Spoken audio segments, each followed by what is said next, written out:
Hey, oh, forgot to. I knew there's always fucking something I forget to shift, and this time it was the webcam. Hello, it is me. I am here, as I was on Monday and also Sunday, because sometimes I have a schedule. Actually, I usually have a schedule. Like 9 times out of 10, I have one and I stick to it. But for the sake of a joke, I'm going to pretend that I'm disorganized. It wasn't very funny, but the joke was made. Hello, it's me. 'Tis I. I return with the same thing that I returned with on Monday and Sunday, but we're gonna finish it this time because I wanna get it done. I wanna just power through and just finish it. We have a lot to get through though, like a lot, and I'm just gonna keep going until either I desperately need to stop or until we're done. However long that is. My gauge, it's going to be about 3 hours, regardless of which result it is. So, about that amount of time. I'll be taking a break at about 6, half 6, 7 o'clock in that sort of general hour slot to go grab food. Otherwise, no, maybe not die. Like, of all the things that are going to kill me, this is probably going to be the last one that's going to kill me. So, but we'll see. You never know. Everything's deadly if you try hard enough. Either way, we got up to S last time. Ignore this. This is a renamed spell. We didn't get to SO, sadly. We're starting at SA, and S is the most numerous letter within, first letter among all of the spells, of which there are well over 20 or 30 at a glance. And there's a lot of jank in here as well, so... Fun. It's probably not going to be that bad, to be fair. It's probably going to be alright. First one, however, is Sand Prison, which is a whole bunch of jank. It is a proverbial load of shite.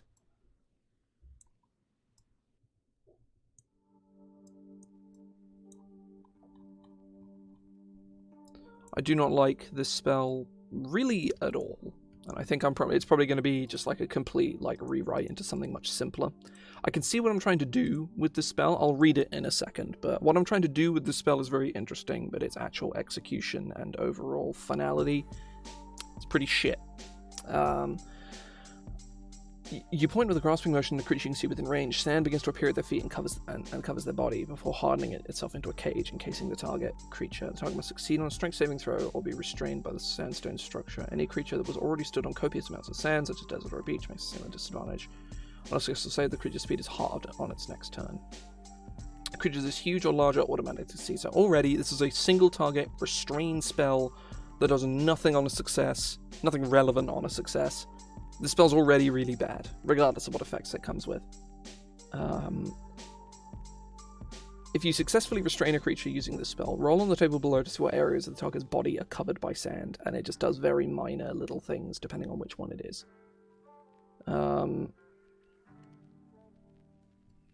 Its concentration, yeah, this spell blows. This spell is shit.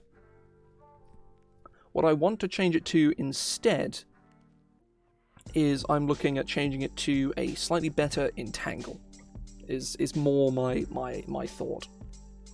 Is it sort of a third level version of the spell entangle, which I think would probably be much more appropriate. You conjure forth a whirling vortex of sand at a point you can see within range. No. We also have, whilst he's somewhat out of view, we have Rowlet. He's kind of wrong shoulder.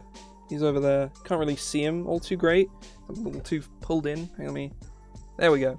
You can see him now. He's hanging out back there. There's not really anywhere else I can put him where he's more in view and isn't just kind of like hanging from these posts up here. But it's the best I got. You know, he's wrong shoulder again. He's vibing. He's over there.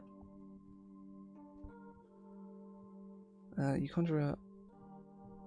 Nah, he's chilling. Hang on. He's all fart. Look. Here he is. He's chilling. I could... When, is there anywhere, like, I can put him where he's, like, in frame and also, like, I'm not actively having to, like, make efforts to hold him? He is very good. He is a friend. I'm not, like, one for, like, plush toys or anything like that, but this guy, he's pretty great. This is a gift from Jaden Rubin circa 3-4 years ago at this point. I will place him probably back on his pedestal, and hope he doesn't fall off, which he is prone to do. Oh, hang on. He's being balanced. It's working. Okay, there he is. He returns to his grand pedestal of valor. He's very good.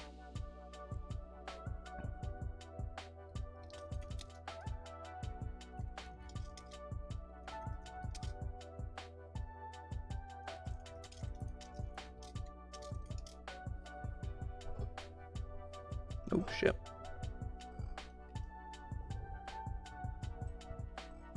Nope. Fuck.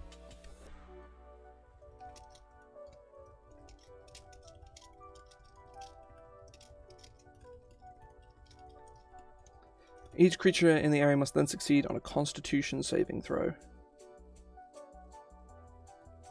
No, I've put succeed. It's a habit. It needs to stop.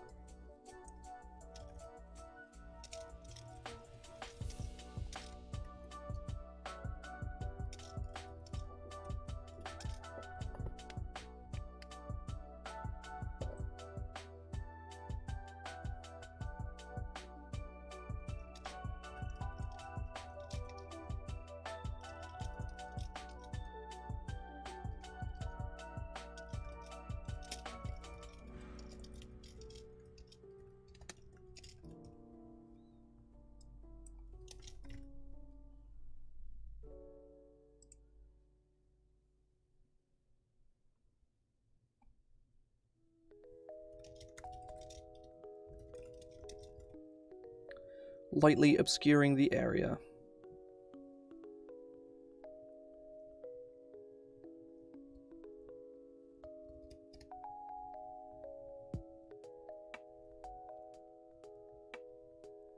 There's a 20-foot radius sphere around it.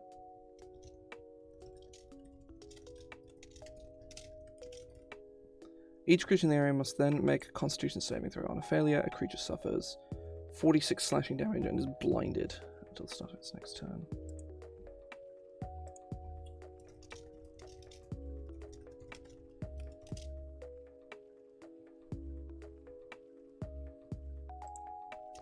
On a success, a creature instead suffers only half damage and is not blinded.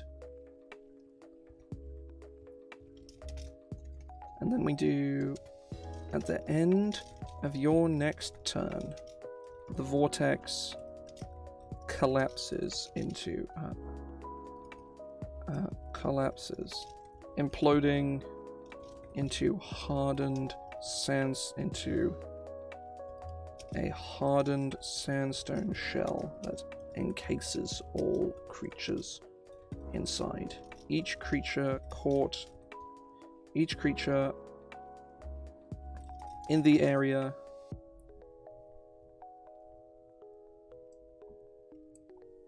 how about this?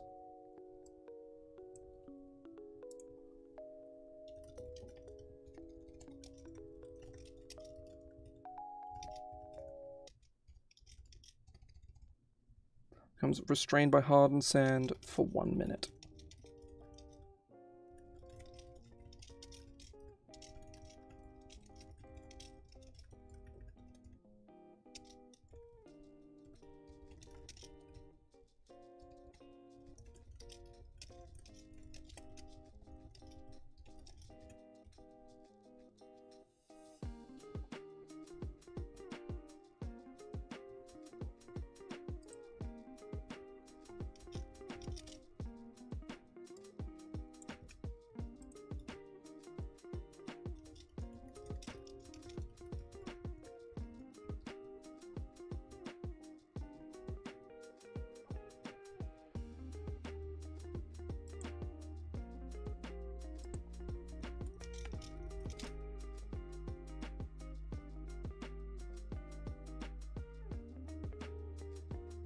Okay. Right, so we now have kind of like this swirling vortex of sand that spins outwards and then comes back together in like this very cinematic fashion for a saveless restrain, which lasts a minute. Obviously, a creature has to be dumb enough to stay in the area, but it's neat. And it does 46 slashing damage, which is respectable for a 3rd level spell. I think we can up the range to 60 feet. I mean, realistically, we can go 48. I think is probably like what are the numbers for I should probably look up the spell numbers for spell damage.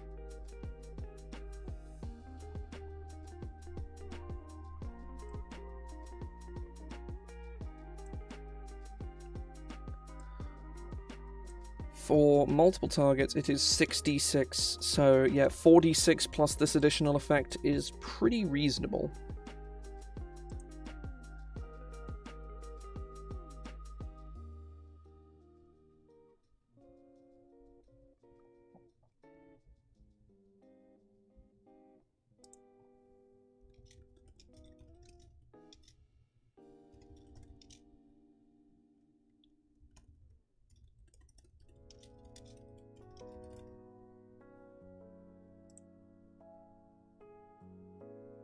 Yeah, this is cool. I like this a lot. It's a pretty good spell with a very powerful secondary effect that is or can be difficult to trigger, but if you combo things with your party, you can just, push them, push creatures back into the area if they leave. Like you say you have your fighter who is fighting like another dude. You cast Sand Prison, catching just that dude on the edge, and then the fighter is still there right next to him, but not caught in the area.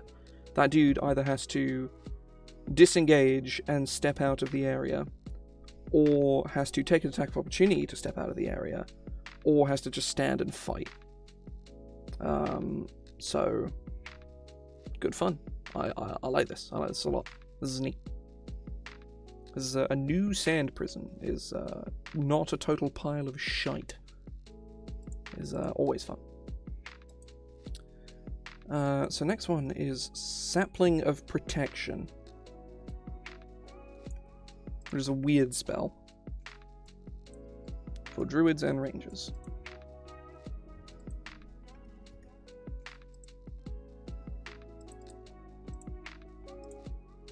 It should not be a ritual.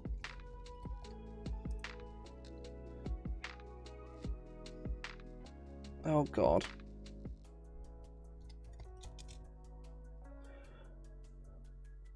You conjure a sapling with beautiful, exotic coloured leaves from the ground at a point you can see within range. The sapling fills a 5-foot cube and produces an aura of protection in a 30-foot radius around it. Non-hostile creatures that start.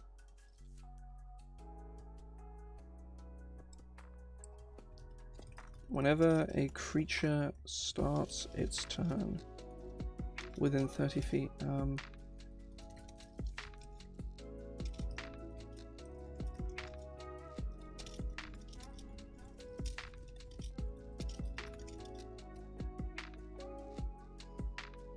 it is indeed.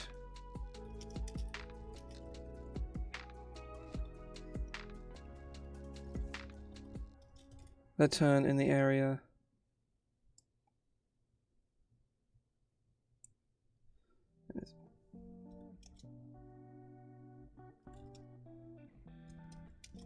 They regain. Jesus. Oh no, they gain.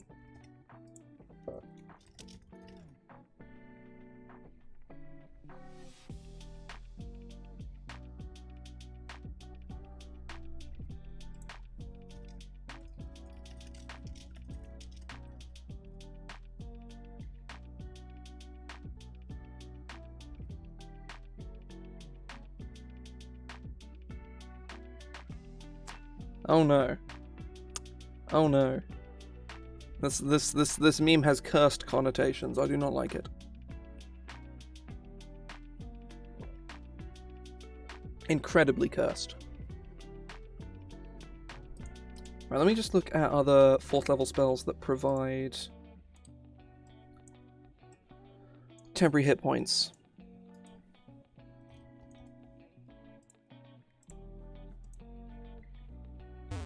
Bits spill out of pocket, so know my bits. Nice. Thank you very much, Louis. That is most a gamer of you.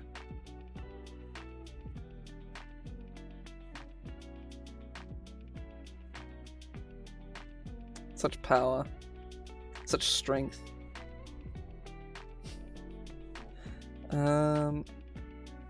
I say I turned it on a little while ago. It's a good time. It's a good time. Right, I'm not sure about this 24 hours thing. I think it should be the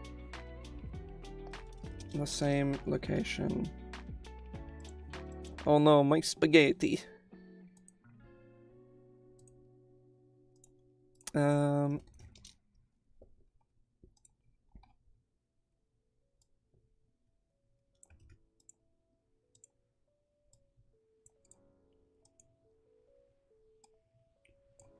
Grows a fully sized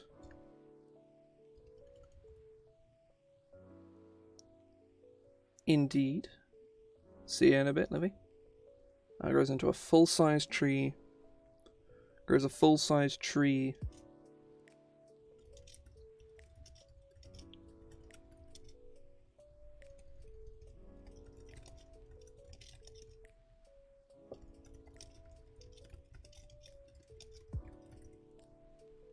So there, you can cast this spell, you can create a Sapling of Protection.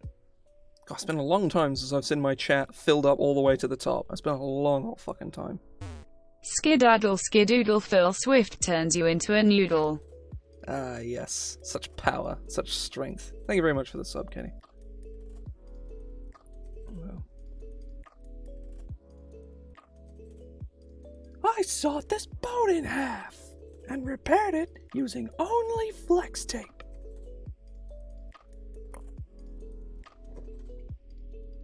I think 48 temporary hit points is probably a lot. Given that this is AoE, this would probably be 4d6. But yeah, I much prefer this spell now. It's a lot neater and a lot tidier. Sapphire Hail. Now, I remember this spell very well because it was incredibly broken, but I think it's fair now. I think it's actually like pretty reasonable. I'll give it a quick scan, see if there's any problems with it.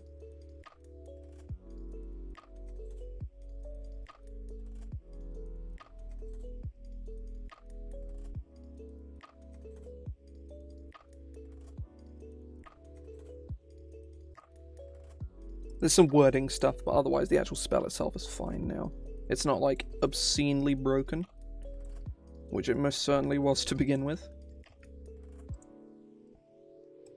It is also one of the few ways a wizard can gain access to radiant damage.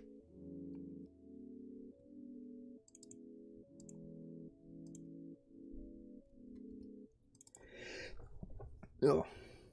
That was a sneeze, I just silenced it. I put on my silencer. Ugh.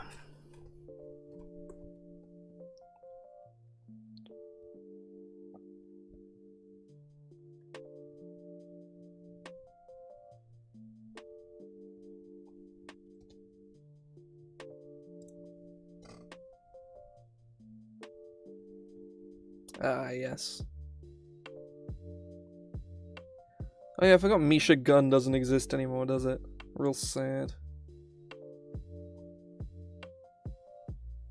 Big sad that Misha Gun is no longer a thing.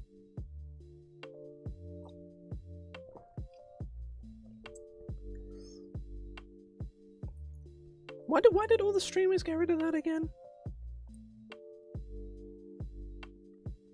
That's okay. I mean, it would be better if she had a knife. That would be much better. Like an actual, a knife. Like a switchblade or whatever.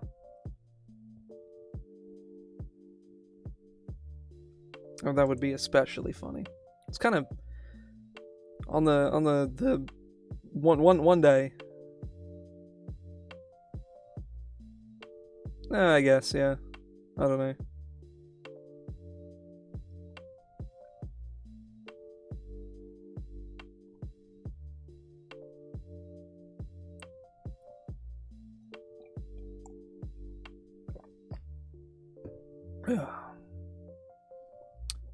Sapphire Hail.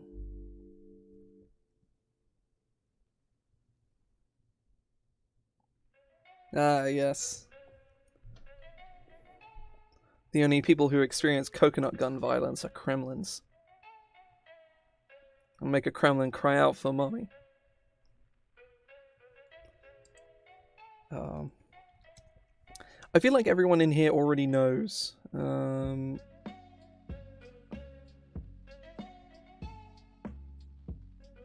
See, the gun has a special kind of effect that none of these emotes really capture at all. Like, there needs to be, like, you know, like the JPEG image of the hand with the gun that they Photoshop into every image. It needs to have that energy, and the only way you can convey that energy is by giving someone a gun. Or a knife. I think a knife would probably suffice, I think. I'm not sure if it would have quite the same impact, but it's, I don't know. I miss my gun emojis because they're really funny.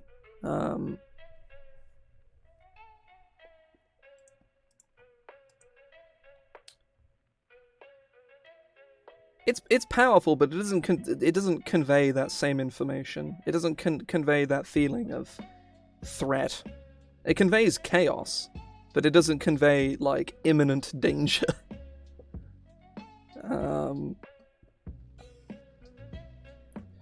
Searing Spear is a very cool spell, but it's kind of stupid.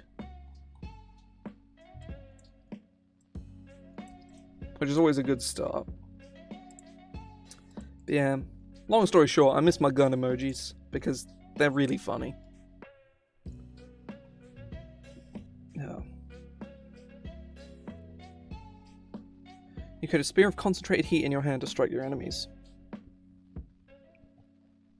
The weapon has the same statistics as a magical spear that deals fire damage. Of a spear that deals fire damage and piercing damage.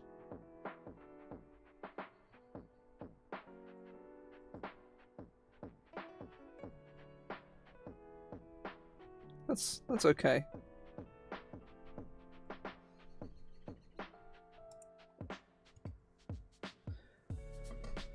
Use this in place of strength to determine its bonus to attack and damage rolls. Yes, that is what it is. Yes, if you get like Pichu or something, but you give him a gun, that's inherently very funny. Pichu with a gun. It's very funny every time. It's just good. It's just very good. The spell ends if you end your turn not holding the spear in your hand. Okay. When thrown, the spear deals 8d4 additional fire damage and ignores half cover. This damage increases by 2d4 at the end of each turn you remain concentrating on a spell. Each turn. Each of your turns that you remain concentrating on the spell to a maximum of 14d4. When used as a melee weapon, the spear deals 3d4 additional fire damage. This damage increases by 1d4 at the end of each turn you remain concentrating a spell to a maximum.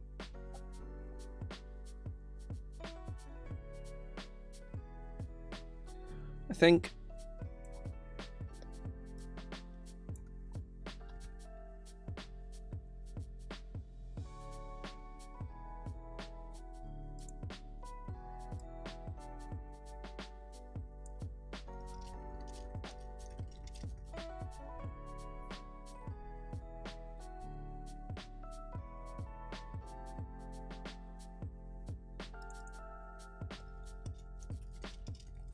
so you can hold the spear for a while and the damage really ramps up. If you hold the spear, use it to stab people, it's very effective. The main thing is being an Eldritch Knight and taking this. Because as an Eldritch Knight at like 13th level, this is a very spicy spell. You just have like a magical fire spear that does a fuckload of damage. Like, that's fucking awesome. So yeah, I think ditching the concentration is probably for the best. Like, how much damage does this thing actually do, like, realistically? That's like 8d4 damage when thrown, and so that's like plus 3.5 plus 5. That's like 28 points of damage if you summon the spear and then immediately hurl it at somebody. Then if you sit on it, you can go up to 44, so that's 10, 12, 14. If you hold it for 3 rounds, which you probably won't, so say realistically you're going to hold it for like you'll use it, stab someone with it, hold it for a round, and then hurl it on your next round. I'd say in that case, this spell is really cool. Like, I think this spell is really, really good, and also really, really cool. So, I'm on board with it, 100%. This spell's awesome. Needed a little tweaking, but it's fucking sick. I love this spell. Right, this is a cantrip, this next one, called Septic Shock.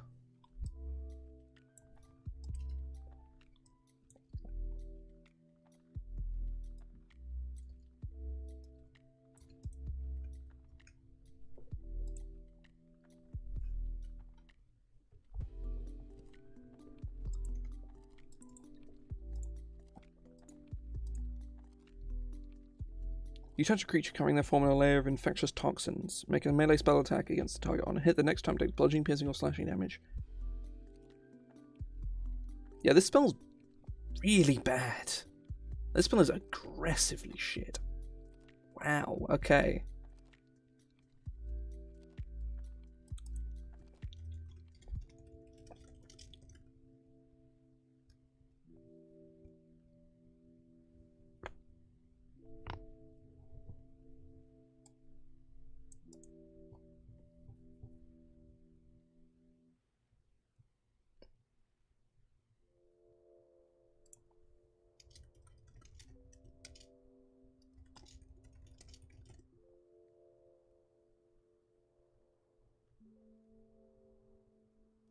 On a hit, the creature takes 1d4 poison damage, and the next time it takes bludgeoning, piercing, or slashing damages.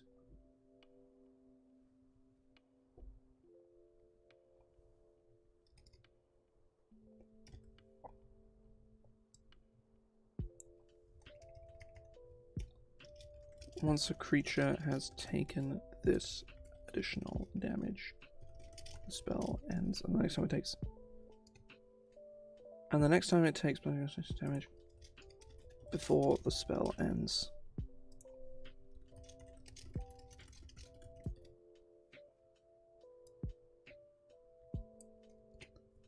Okay, this spell is a little better. Still not great though. It's a touch cantrip that does like poison damage, so it's pretty bad. But out of all cantrips, it does do the most damage. Aside from agonizing Eldritch Blast, but that doesn't really count. That's a cantrip with other stuff. So this does do the most damage of any cantrip. So there is that. So, I guess, you know, at low levels it's probably really good. But because you can't unlearn cantrips for rules as written, like if your GM says no to you picking a new cantrip, your GM's kind of a dickbag. But you know, like, so this spell's probably pretty decent at low levels, but it becomes pretty awful like the moment you hit like 6th or 7th.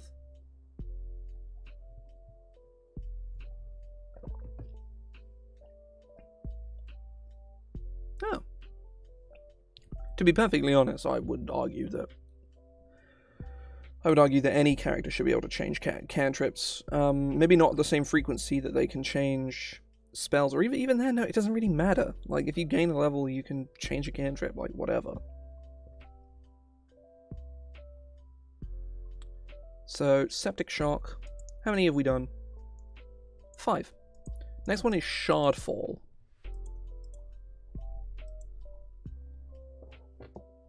is a 7th level spell, I want to say.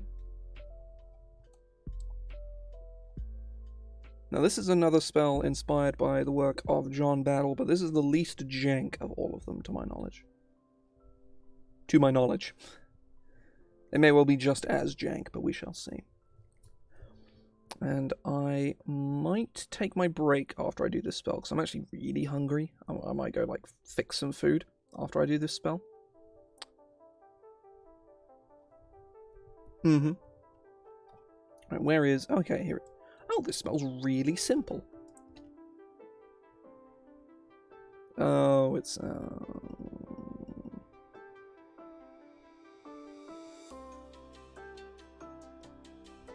It's one of these. Not a fan of these kind of spells. Ah, yes.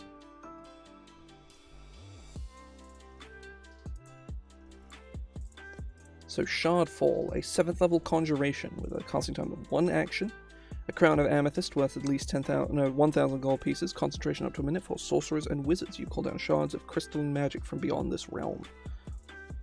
For the duration, any creature you choose starts to turn within 90 feet of you takes 1d6 slashing damage as it hit with tiny razor-sharp crystals. Honestly, this damage can probably go up, like 2d6. Additionally, as a part of your action to cast a spell or as an action on subsequent turns, you can bring down a shard of crystalline energy upon you can see within 90 feet. Each creature within 10 feet radius sphere of the shard when it falls must succeed on dexterity saving throw. 10 foot radius.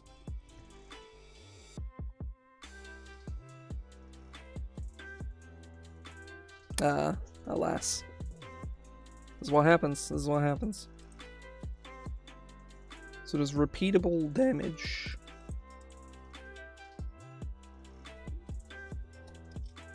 Or as a bonus action on subsequent turns. Now this spell is really good instead of really just boring and probably not all that good. Like, this spell's just now really strong. Like, I'm probably gonna drop this damage down because ultimately I'll probably drop this damage to like 4d10.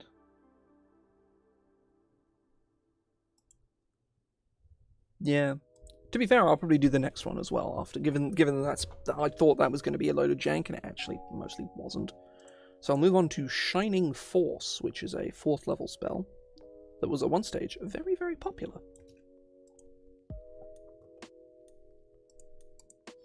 I had a few characters with Shining Force. It's a very jank spell, but it is pretty cool.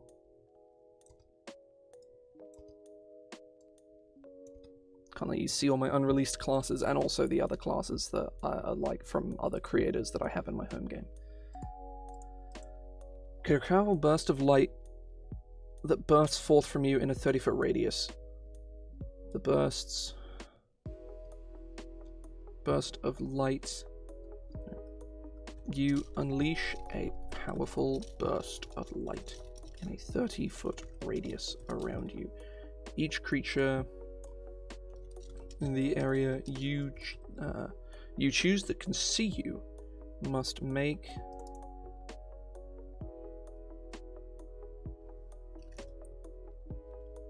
Constitution saving throw or take. On a failure, a creature suffers 5d6 radiant damage and is blinded for 1 minute. On a success, a creature suffers half damage and is not blinded.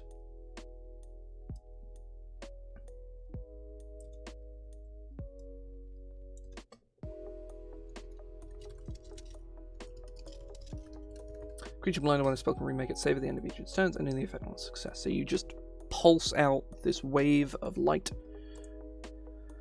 So it's 5d6, which is, I mean, that can easily be bumped to 5d8, I think is probably very sensible, and also makes it so the spell scales a lot more nicely. Looking at 22 points of damage, which for a 4th level spell in AoE is very good. So, yeah, this spell is a lot better now.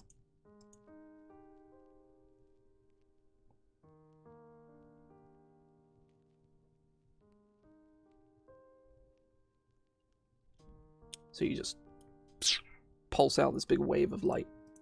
This is cool. Spell is simple and clean. A little bit of a buff goes a long way to making a spell a little bit more competitive. You're making it so that people will want to pick it more, basically. And you know what? I'll do one more before I take my break. Look at me. How generous am I? That's a joke. That would be very, very arrogant, or whatever.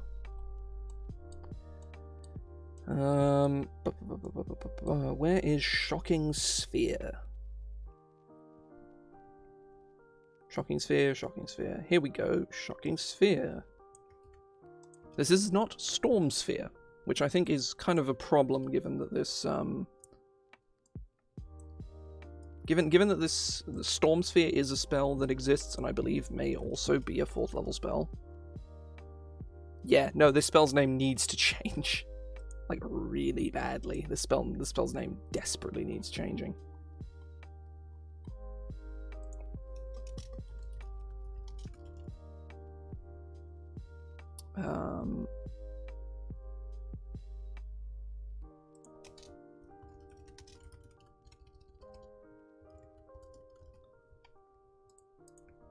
Okay, right. Shocking. The effect itself is pretty simple. But, 5th level evocation, self-conscious. You exhume an electrifying aura of static. So, it could just be static field. Oh, this is a 5th level spell and not a 4th level. Either way, I think the spell name is confusing, so I'm going to change it to static field.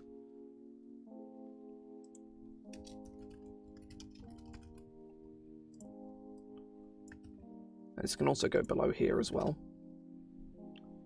You exhume an electrifying aura of static for the duration, striking any creature in the area with sparks of lightning. As part of your action to cast a spell as a bonus action on subsequent turns, you release a small ball of lightning that strikes a creature within 20 feet of you. The target must succeed on a dexterity saving throw. Must make a dexterity saving throw. Taking 48 lightning damage on a failed save, or half as much on a success.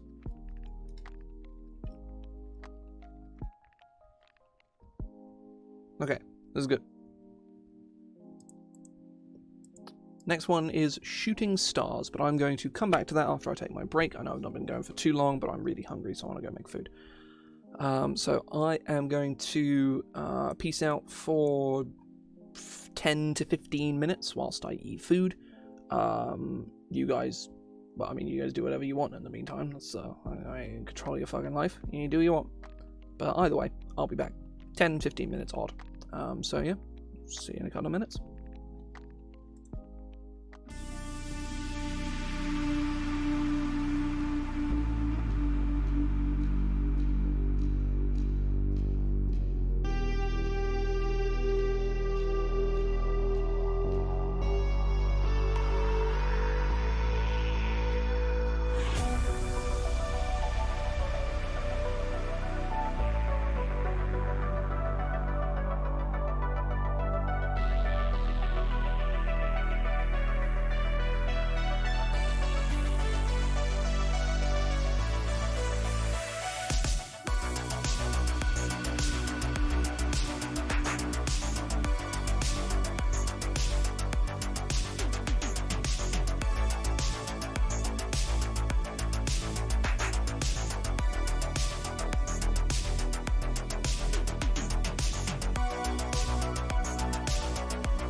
It is me.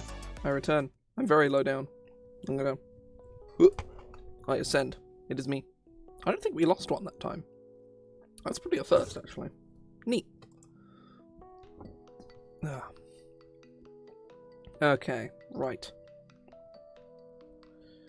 Next one on my list is You're Shooting welcome, Stars. nerd. Seems good.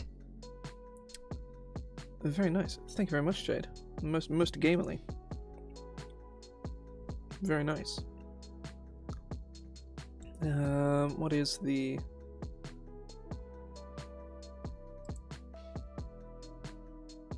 What was the... Shooting Stars, that was the spell. It's a 5th level spell that comes immediately after what was a previously Shocking Sphere.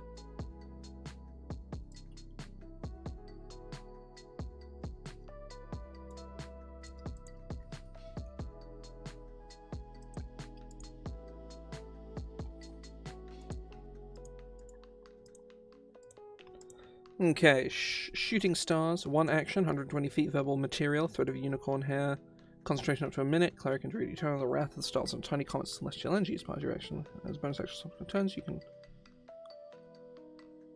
Yeah, no, this spell is fine. I'd say I don't need to change this. This is completely okay.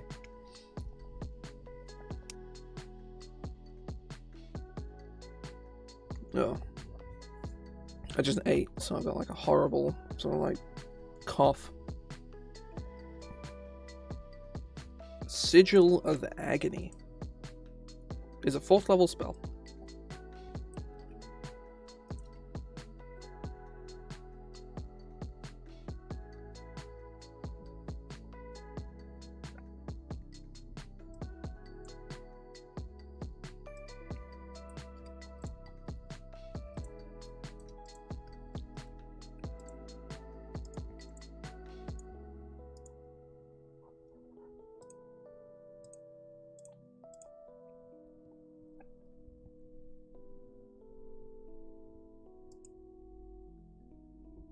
Yeah, no, this spell is fine as well.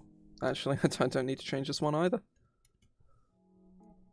And that's a first so far, is getting 2 spells in a row that I just straight up don't need to touch. Sign. It's a 1st level spell.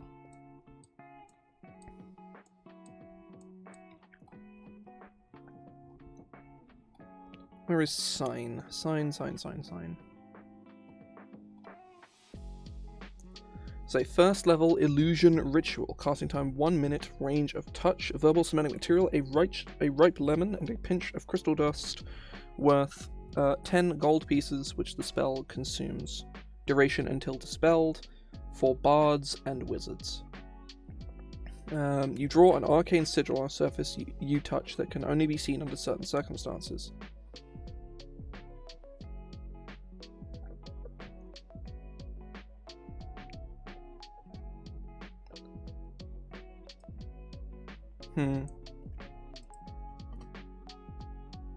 Right, I need to change the wording on this spell. The wording is weird. I read a little bit ahead from where I was.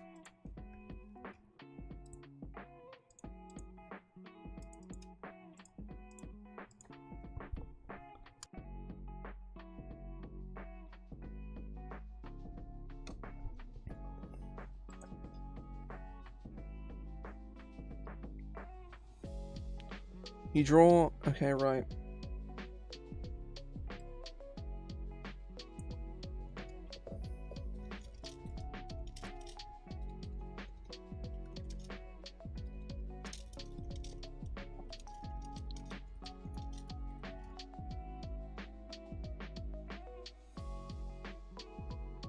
Well, that's one way to spend them.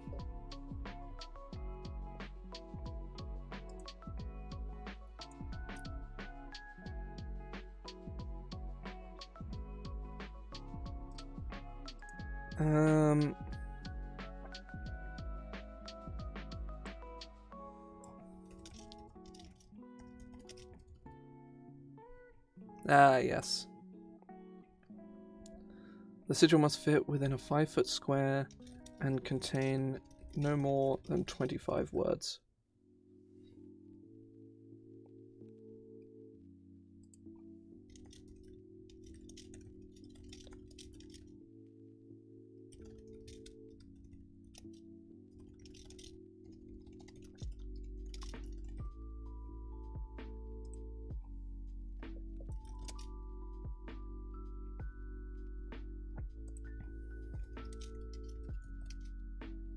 when you create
Okay.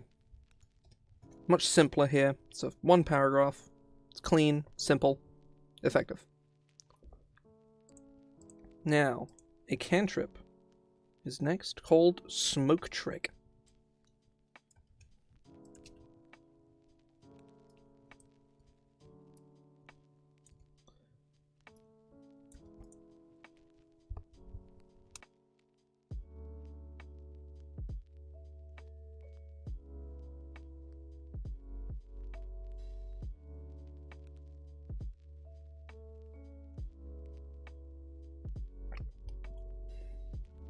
It was a cough, not a sneeze. Alas. You conjure a 5-foot cube of smoke at a point you can see within range. The smoke lightly obscures its area and can be granted a magical effect.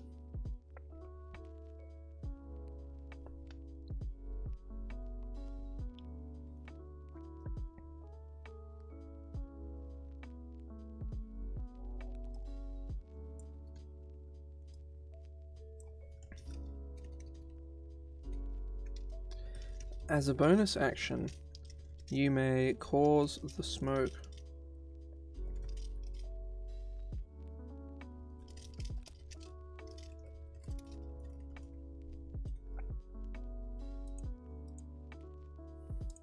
on a shape or form that you choose, as long as that shape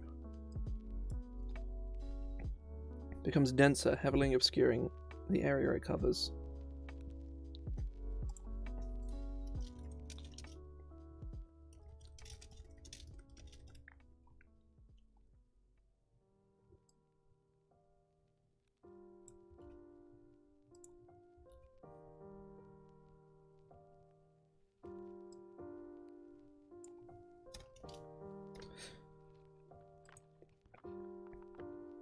Okay, yeah. This is a simple little spell, you know, something you can toy around with. It's not particularly. It's not good. It's not bad. It has use. Like it has. Like it has some use. I think the smoke heavily obscures its area.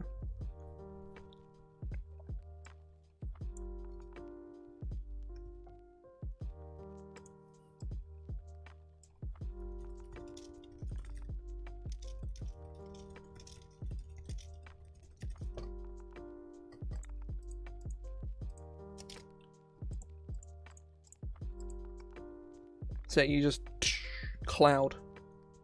It's like a cantrip with like a very niche use, but it's kind of fun to screw around with, you know? Right, the next spell is a spell that I'm genuinely unsure how to make worth it. It's a fun spell, but it's very stupid and very bad.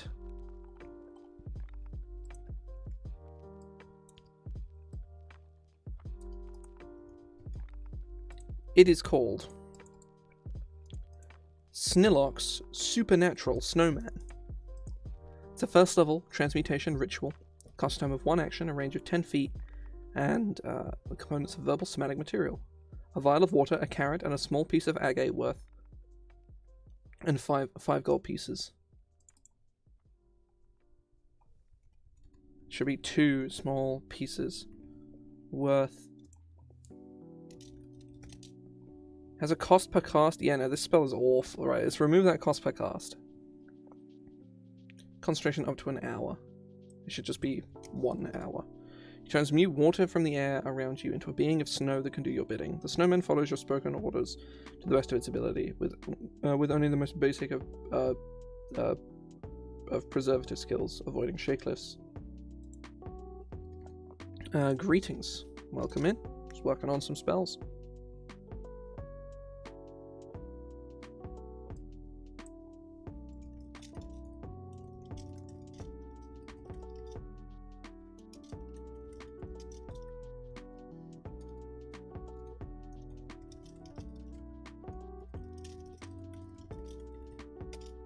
It becomes a mundane object.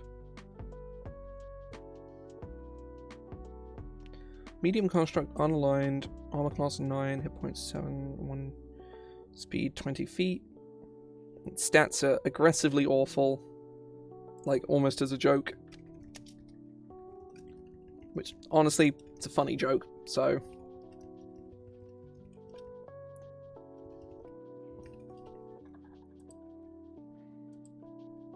It's vulnerable to fire damage.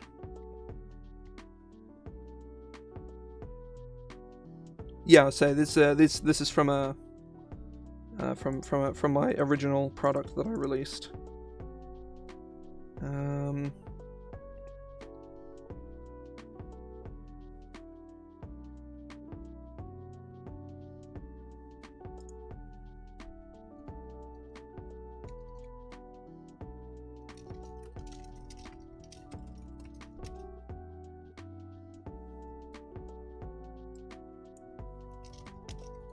Using a spell slot of 2nd or higher, the amount of snowmen you conjure as part of the spell increases by.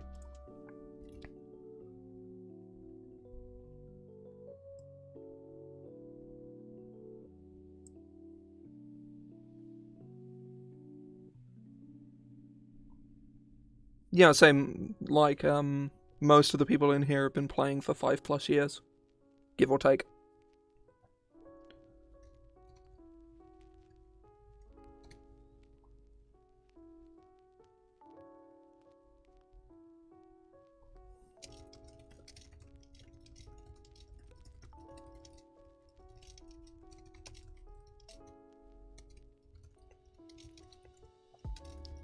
To a maximum of 5 snowmen.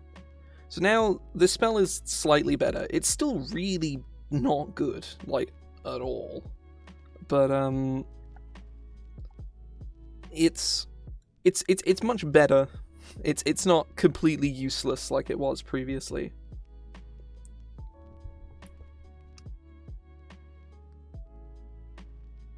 They can make a good meat shield as well, so there is that.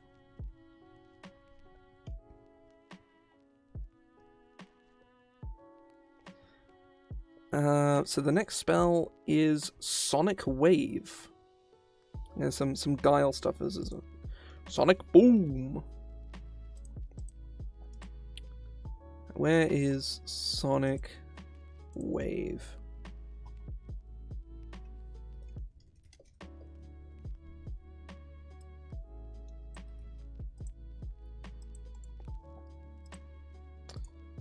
Sonic Wave. Right, 6th level evocation, 1 action, self-level somatic material, falcon feather, and a strip of leather, instantaneous sorcerer wizard. It's a birth of supersonic energy in a 30 foot long, 10 foot wide. In a 30 foot long, 10 foot wide line extending from you. Each creature in the area must make a Constitution saving throw. A creature fails the save takes 60-10 thunder damage. Special saving throw halves the damage taken. An invisible creature that fails the save.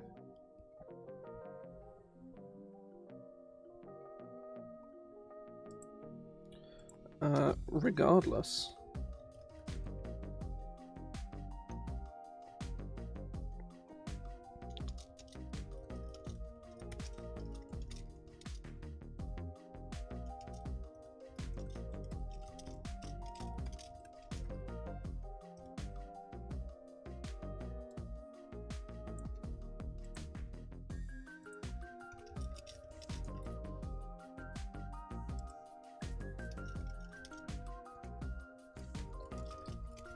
The creature's not knocked prone, regardless of creature damage, but spell's deaf until the end of your next turn. It's a simple spell. Very simple, but I think it works. Now we're onto a actually like legitimately really popular spell, Spark Booster. This is a fun spell. It's been through a lot of iterations, a lot of changes here and there, but it is a good fun spell. I'm going to do one last pass on it before... I've had to change it a lot, but I want to make one final pass on it, just to be sure that I got all of the jank. So I'm sure I probably didn't.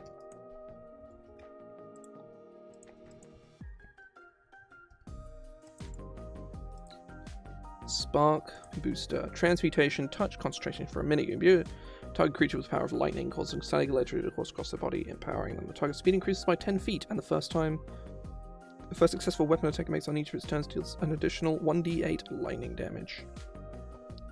Additionally, opportunity attacks are made against the target at disadvantage. Honestly, new paragraph there. Actually, nah.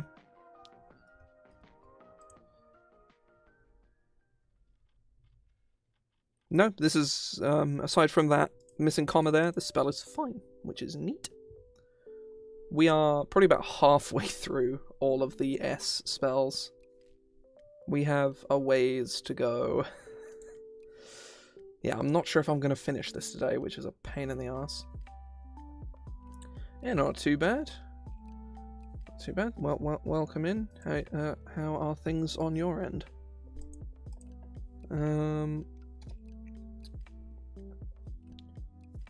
Spell Shark is next one. I believe is a second level spell. It is. Spell Shark is, I believe, good fun.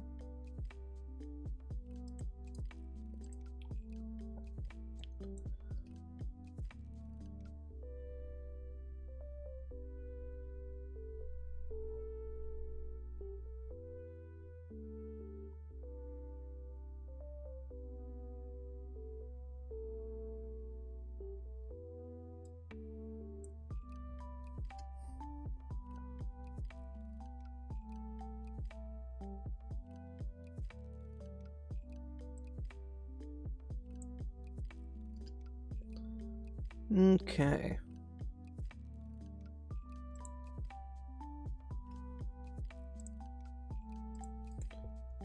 Spell Shark.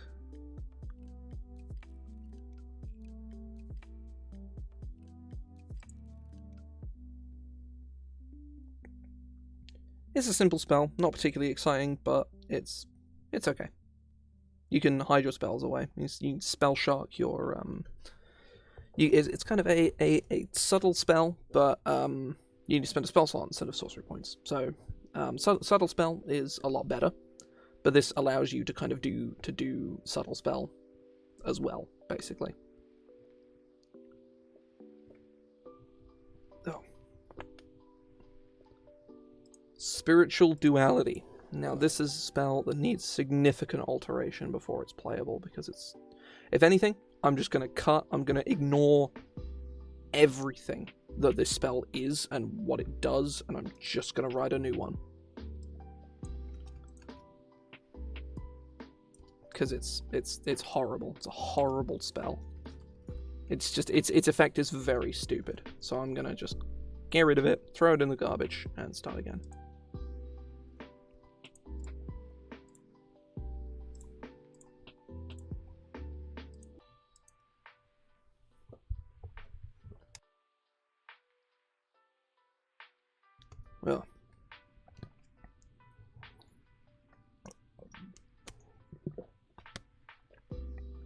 Well, right. It's about 6:30.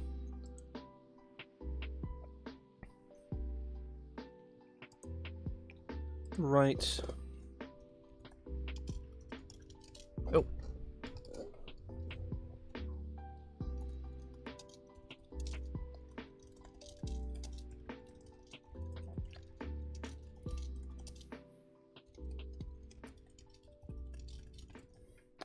Splitting it into 5 bolts of energy.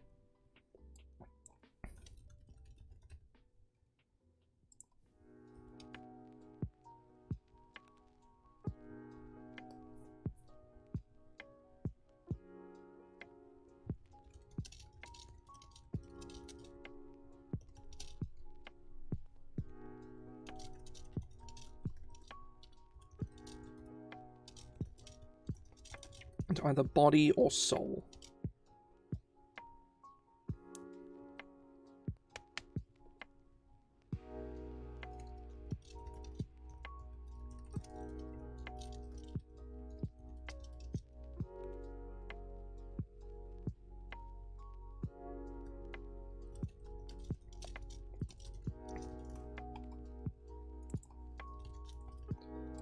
Within range. I don't think... Yeah, no, this doesn't need to be a druid spell.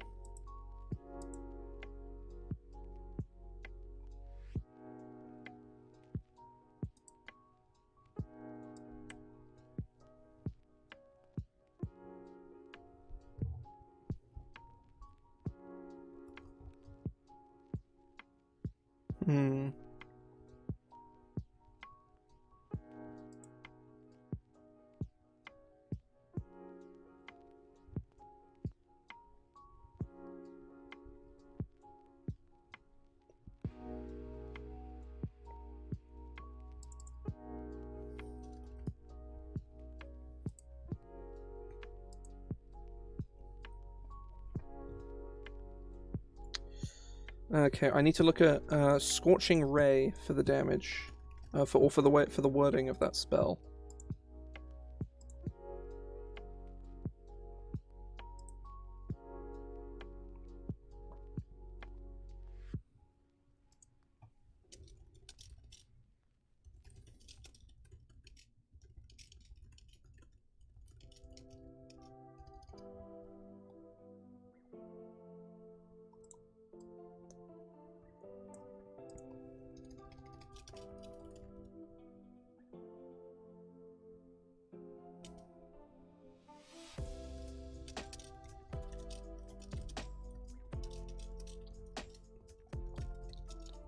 Because all the following for the effects of the body and soul bolts. Or it would be each bolt has a different effect depending.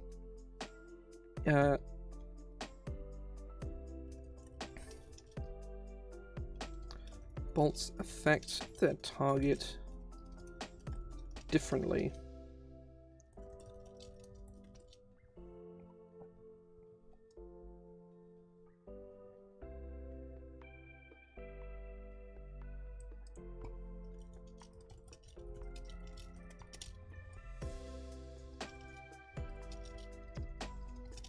As follows. There we go. Right, that works. Body. Make a ranged spell attack against the target. On a hit, the bolt deals 2d Signo, 3d8 necrotic damage.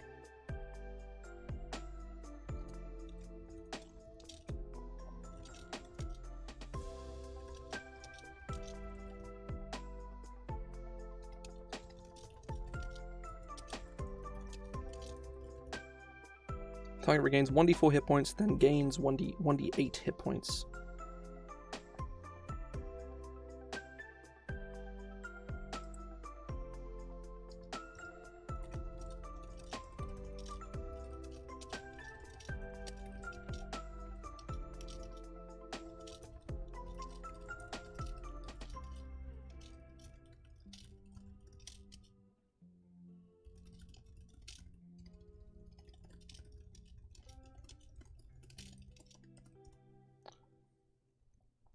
I think this is probably okay.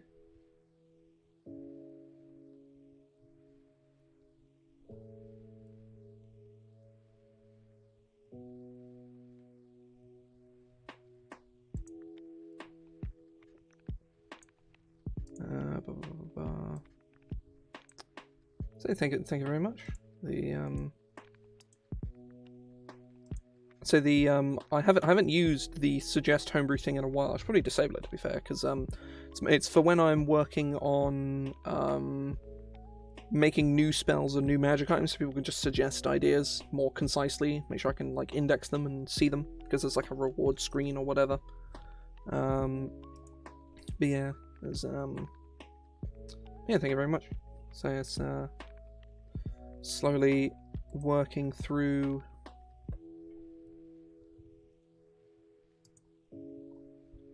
slowly working my way through all the spells. So how big is this? Oh, this is a 50-page doc so far, and it's still going. So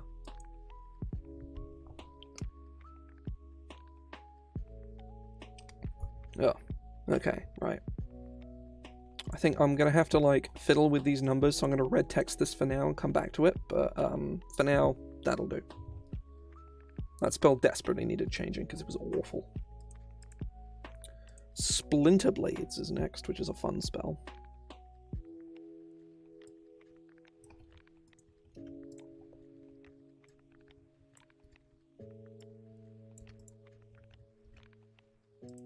Now, this spell is weird, and I remember fixing it, but I'm not sure how fixed it is. It's a conjuration spell, 1 action self, a thorn, a sharp piece of flint, or a small dagger. Conjure forth a storm of blades, thorns, or sharp stones that fly out in 3 30-foot long, 5-foot wide lines. Each creature caught in one or more of the lines must one or more of the areas must succeed on a dexterity saving throw. Must make a dexterity saving throw. Taking 2d4 piercing damage on a failure or half as much on a success. At the end of your turn, the swarms of blades return to you in a familiar fashion. Return to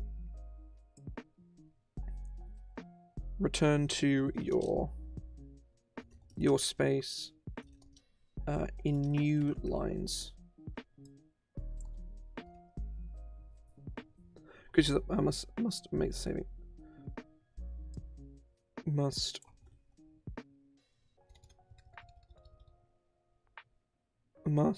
Creatures caught in these new areas must make the saving throw again.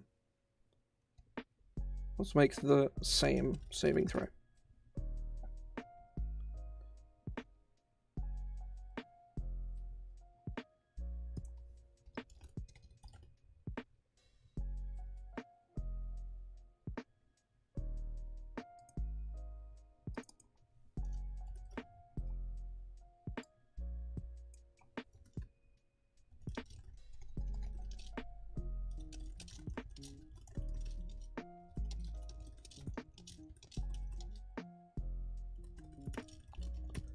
Right, so basically the idea is you throw these blades out, and you send out these 4 lines.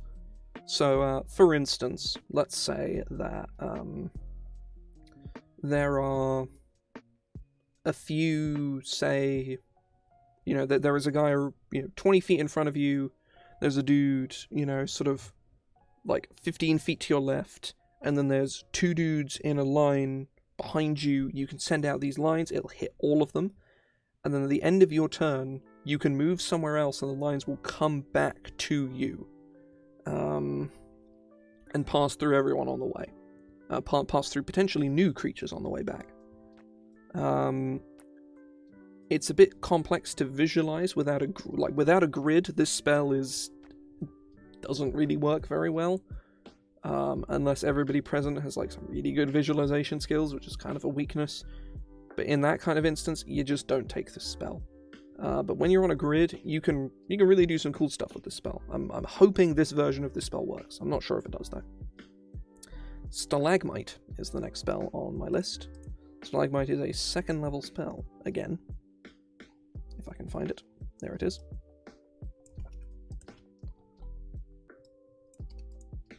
It's a 2nd level spell for druids, sorcerers, and wizards.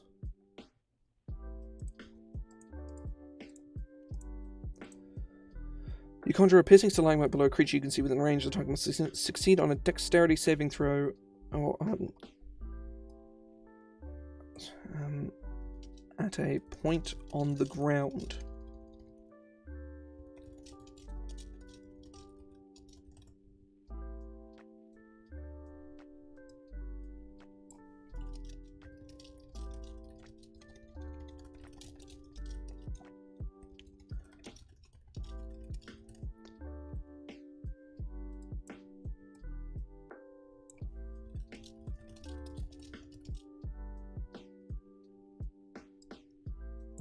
make a dexterity saving throw. On a failure, a creature suffers 3d8 piercing damage and is knocked prone. On a success, a creature suffers half damage and is not knocked prone. Regardless, the creature is pushed into into an unoccupied space within 5 feet of the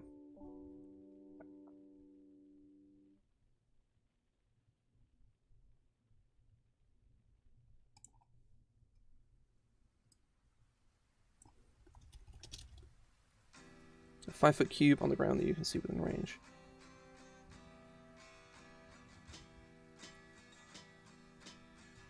Regardless, the creature is pushed into an unoccupied space within 5 feet of the stalagmite that you choose. If the target is already prone,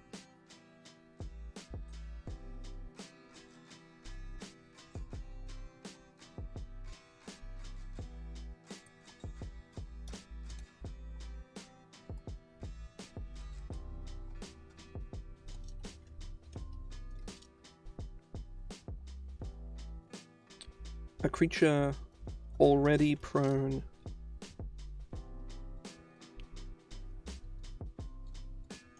if the affected creature is prone,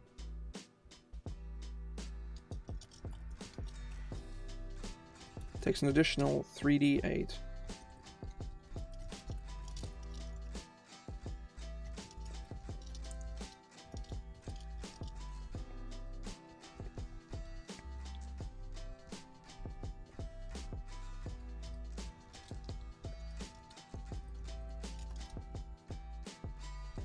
Persists for the duration as a medium resilient object.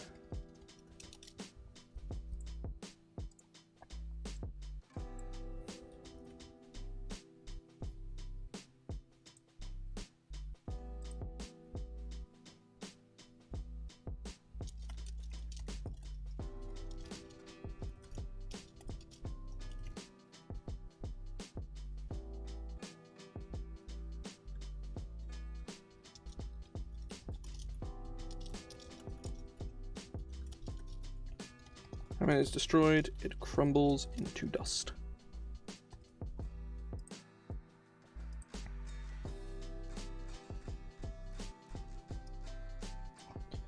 When you cast this spell using a spell slot of 3rd level or higher, the initial damage dealt by the spell increases by 1d8 for each spell slot level expended above 2nd. Right. This is a single target damaging spell at 2nd level. Is this damage enough? Because I don't think it is. No, it is not. Oh, well, actually. Okay, no, actually no. This is the damage is actually completely fine. Amusingly enough. I think this damage is probably a bit much though. Like 3d4 piercing damage on a failure. That's probably a bit more fair. Next up is Starfire, which I believe is a 7th level spell that I remember being extremely powerful.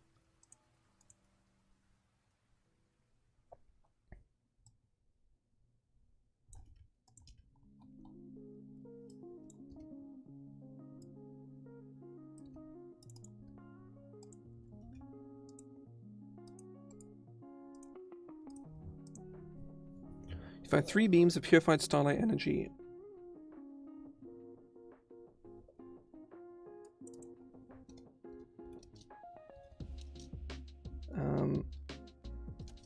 At targets within range.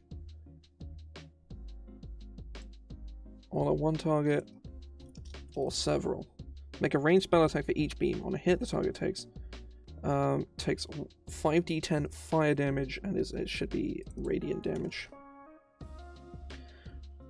Should a creature that is blinded by the spell, it should be probably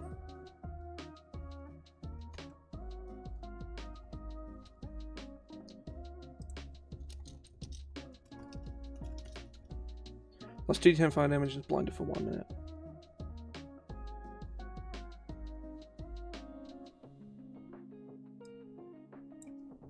A creature blinded in this way must succeed. Whenever a creature blinded in this way attempts to cast a spell, it must succeed on a Wisdom saving throw, or have the spell fail, losing any expended resources or components. The creature can repeat, it can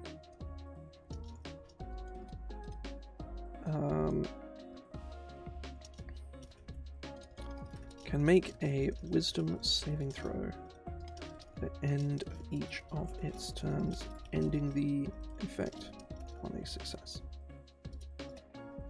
I think it should be Constitution, because this effect is like crazy. It probably shouldn't be Wisdom. Katie, didn't one of your characters have this spell? Starfire? I distinctly remember Lily having it, but I'm not sure. Yeah, I'd say this works pretty well. Quite happy with how this come out.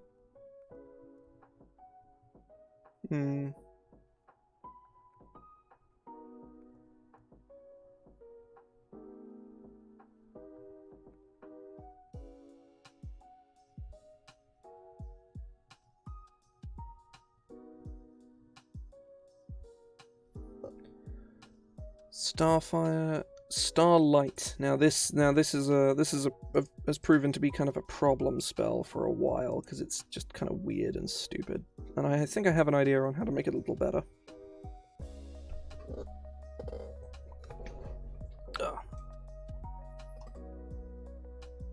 I believe it's a 4th.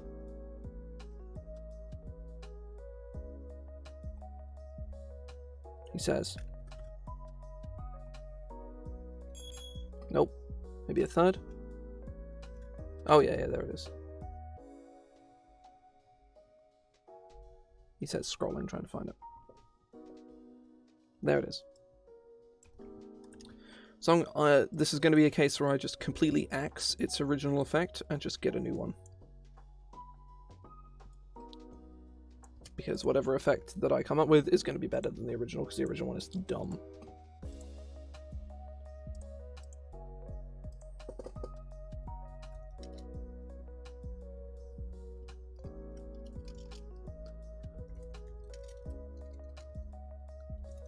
You create a spray of twinkling starlight energy at a point you can see within range, covering each creature you choose within 20 feet of the chosen point. Each chosen creature gains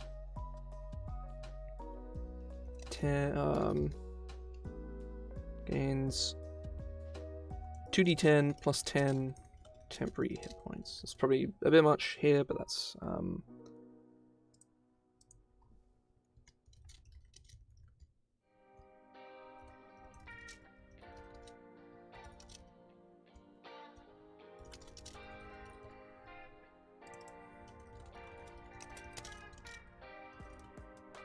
each chosen creature gains 2d10 plus 10 temporary hit points which remain for the duration.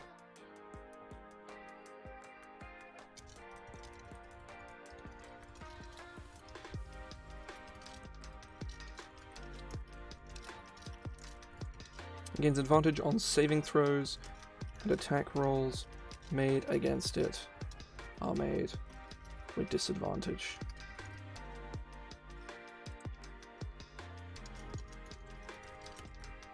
Against damaging effects, and attack rolls made against it are made with advantage. Disadvantage, even. How much temp are they realistically getting?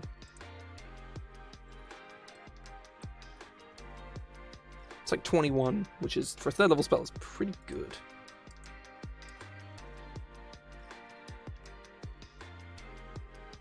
Okay, here's a thought.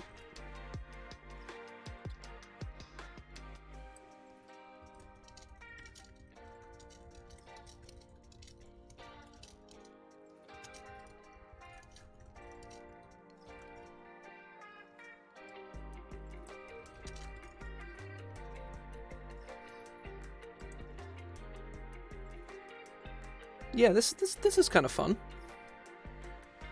Again, somebody gains like a reasonable amount of temporary hit points, and it gives them some benefits, whilst they have those temp. Neat. I like it. I'm gonna stick with. Obviously, these numbers here can maybe be toyed with a bit, so I'll red text that. But the rest of this, I'm very happy with. Next on the list is Starry Revelations, which is a 4th level spell, so more star spells. There's a good number of these. Now, this is going to be a case of I'm going to read what this does, because I remember loosely what it does, but I don't remember the specifics of exactly its wording or how it works, which is unsurprising, because there's 160 of these fucking spells. A bag of Stardust with at least 25 gold pieces to begin back as an offering. You create a circle of Stardust around you before spending 10 minutes communing with the stars. If you cast a spell during the day, the spell has no effect and the spell slot is wasted, but the material components remain. You can ask the stars up to 3 questions about things they might know. Considering their distance from the Earth, stars are most certainly have little knowledge of the local barmaid's dishonesty towards her husband, but may well have seen a dragon skulking above the clouds high above the barmaid's town.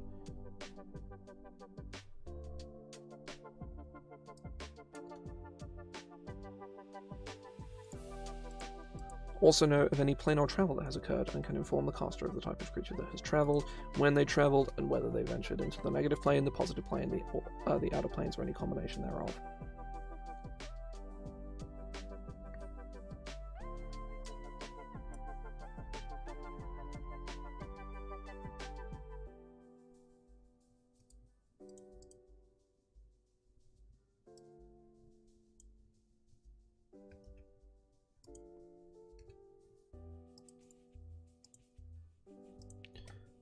Does Commune work this way with the cumulative 10%? Yes.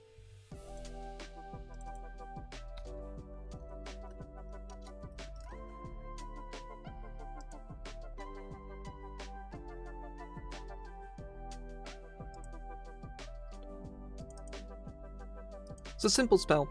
I think it's kind of cool. It's a simple spell, but quite unbreakable. Except there's nothing to break here. This is actually it just does what it does. Starry Revelations, Stellar Strike.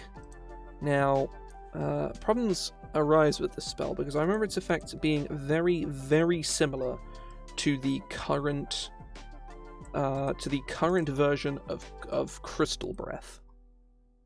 But I think No, I don't. Never mind. I was like, I think I might have an idea on how to fix it, and I figured I would sort of come up with a way of fixing it midway through the sentence, and then I didn't. So, oh well. I guess we're gonna work with it. I'm gonna find out. So transmutation, 1 action, Velosmetic Material, Druid, Ranger, Warlock. Conjure down a 10-foot radius, 40-foot high cylinder of blinding astral light at a point you can see within range. Each creature caught in the light must succeed on a Constitution saving throw and be petrified in hardened stardust until the start of your next turn. So, let's go up to Crystal Breath. It's an action, 10-foot cone, deck save, petrified until the end of your next turn.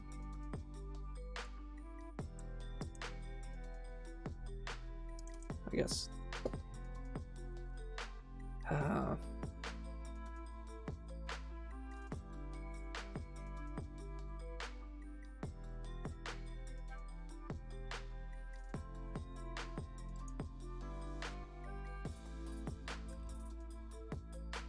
Yeah, having both of these very, very similar spells at the same level kind of blows, but I prefer the flavor of Crystal Breath to Stellar Strike, so we're going to go with this. You call down the power of the cosmos, invoking its strength in a 10-foot radius, 40-foot high cylinder centered on a point that you can see within range. Each creature caught in the area must succeed on a Constitution saving throw. No, fuck's sake, I'm going to succeed again. Let's make a Constitution saving throw. A creature suffers...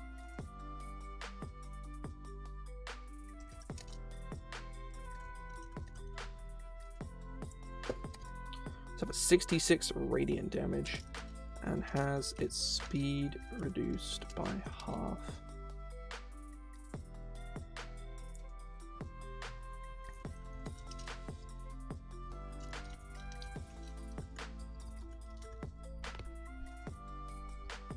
Speed reduced by half for 1 minute.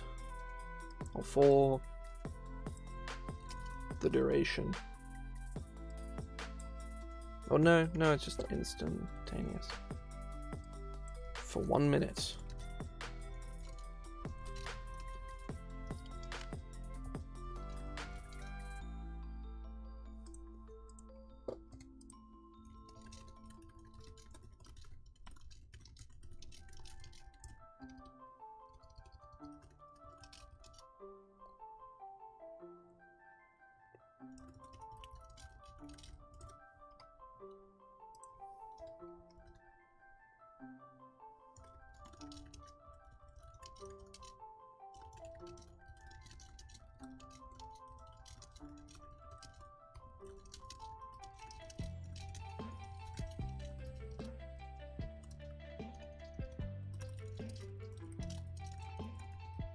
Nice. We're up to towards the end of S at the moment. It's about 7 o'clock. Given it's taken me about 2 hours to get through the S spells, but the remaining spells are like half that size, so I reckon this is very doable. We can get this done by like 8 o'clock, which is cool. We're nearly at the end of the S spells. Nearly.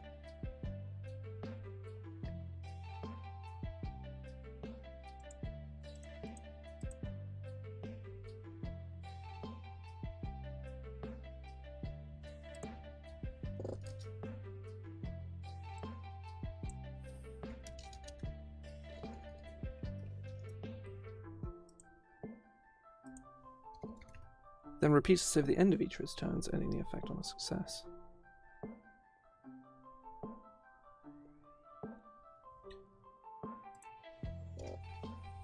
Okay, there we go. The spell is now really quite good. Oh.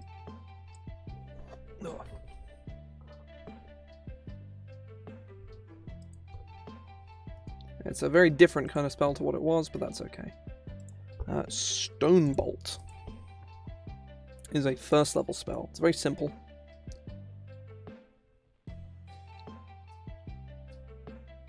But it is good fun. I do like Stone Bolt quite a lot.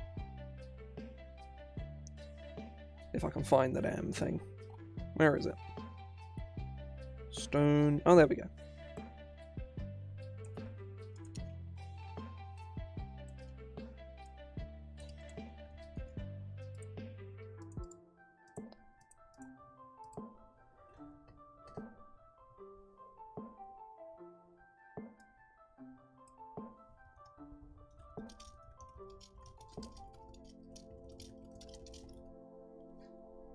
Three shards of stone, launching them at...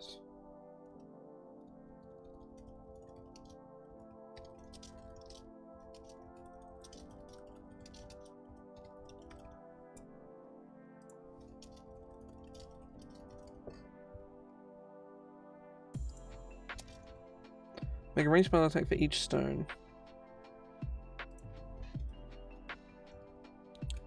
On a hit, a creature suffers... I think we're going to buff the spell to a d10. 1d10 bludgeoning or piercing damage. Your choice.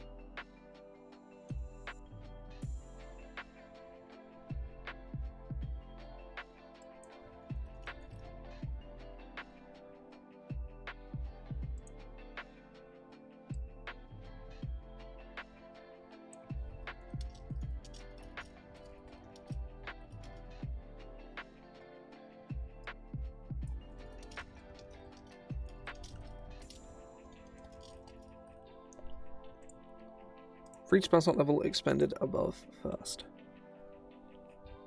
There.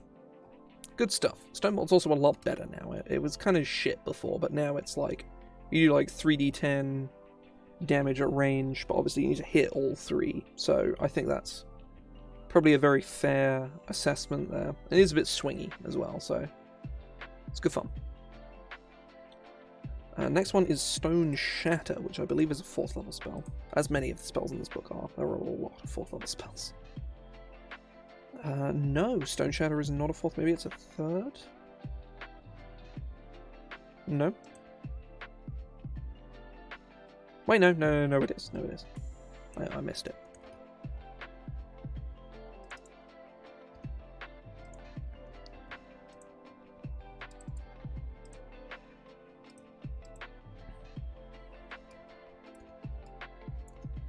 You raise a 5-foot. You raise a chunk of stone and rock out of the ground. A chunk of rock out of the ground, leaving it hovering.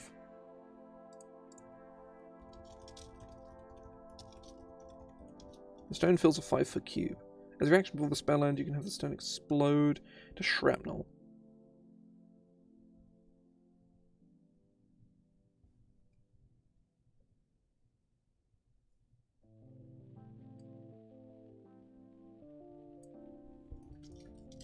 At any time, you may expend your reaction to cause the stone.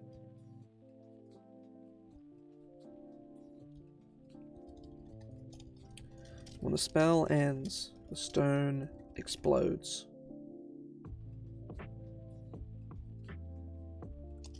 Filling a 10-foot radius around it with sharp shrapnel. Each creature within range within the area must succeed on a dexterity save. Must make a dexterity saving throw.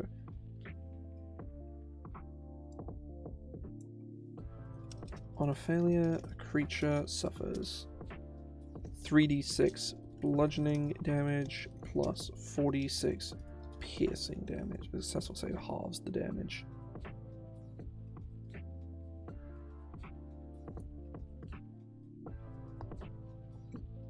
Simple spell. I like it. It's a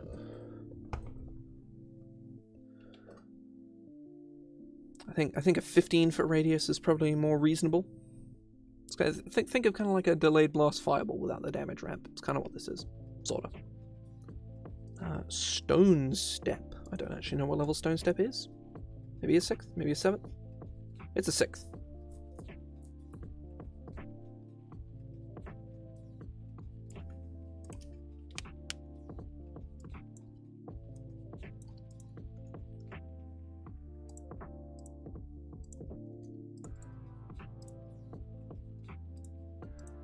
It's an ability to move through earth, passing through any stone, sand, brick, silt, or dirt as though it were difficult terrain. If the spell ends while inside a surface, you are shunted out to the nearest unoccupied space from the surface and fall prone.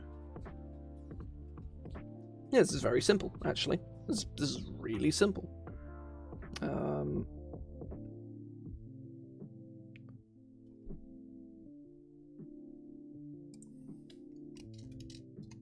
Alternatively, we could do this.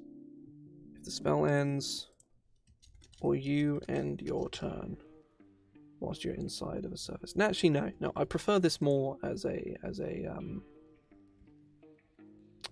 tool for infiltration. It's cool. Brick, dirt, or similar material. Okay, right.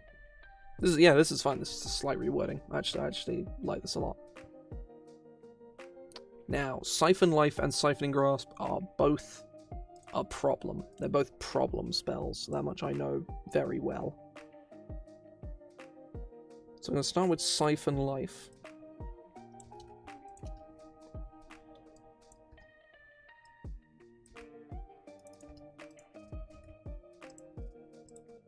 Got 2 more spells in S before we can move on to T. It's a 4th level Necromancy. 1 action, self-somatic. Concentration up to a minute. Cleric, Sorcerer, Warlock, Wizard. You conjure a 10-foot radius field of life-draining energy around you, sucking the energy out of nearby creatures. A creature that starts its turn in the area or enters it for the first time must succeed on a Constitution saving throw or take 2d4 necrotic damage, taking hollow success. Okay, right.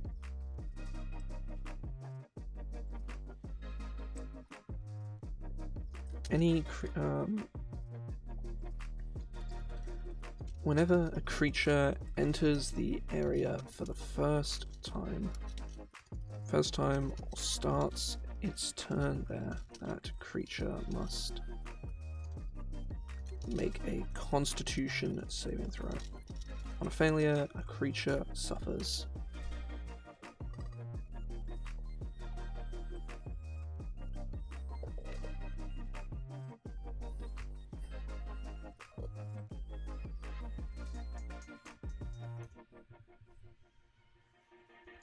It's a 4th level spell, so we can look at like Spirit Guardians for the kind of damage this should be doing. Spirit Guardians does 3d8, so this can do 3d10.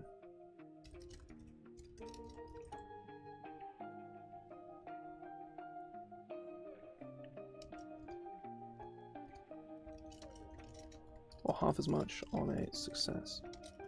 Regardless, you gain...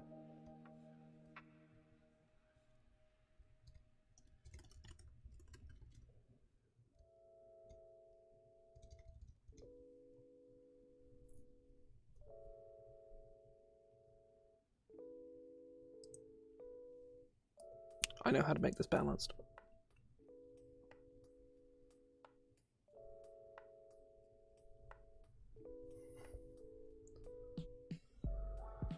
Okay. You gain a magical... The aura grants you a necromantic shield crafted from the essence of your foes. The shield starts with 0 hit points.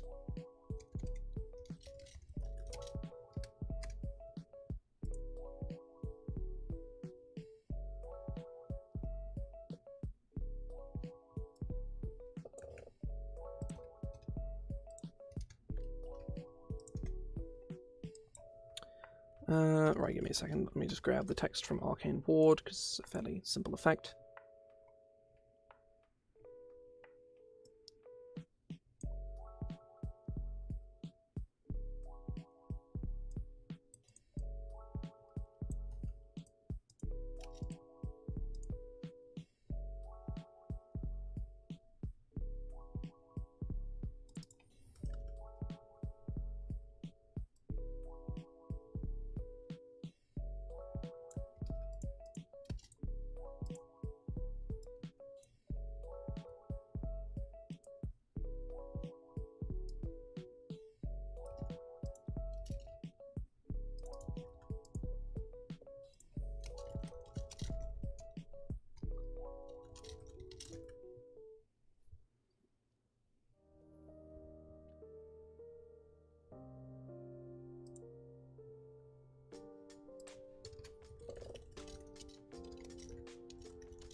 Or gains half the damage dealt as hit points.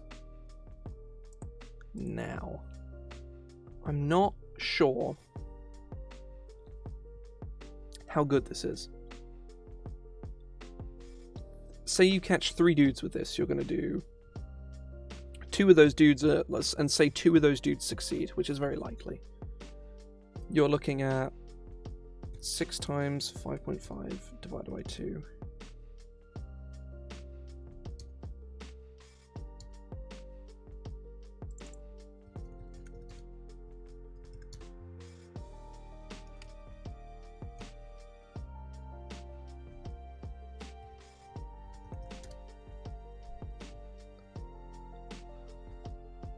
So we're looking at 33 hit points on the ward. This thing gets big, and it gets big fast.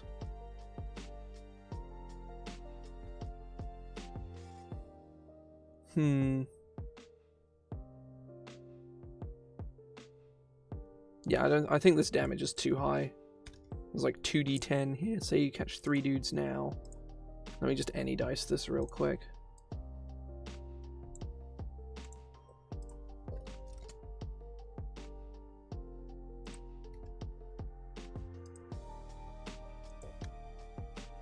Any dice does not want to load.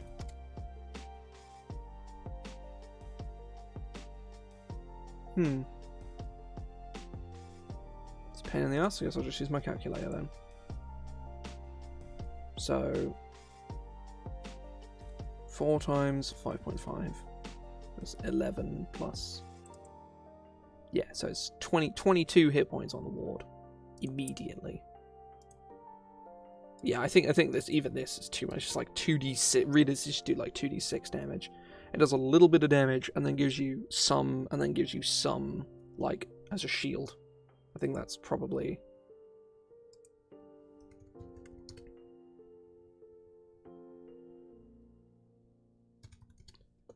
Yeah, I think that's much more fair.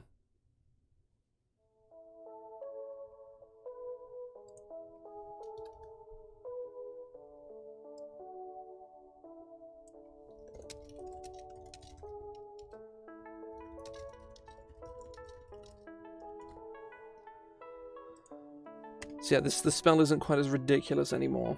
And the next one is Siphon Life, which... No, not Siphon, it's Siphoning Grasp, even. Which I want to say is like a 3rd or a 5th, maybe? I genuinely don't know what level the spell is. I'm actually going to have to go look it up. It's a 3rd.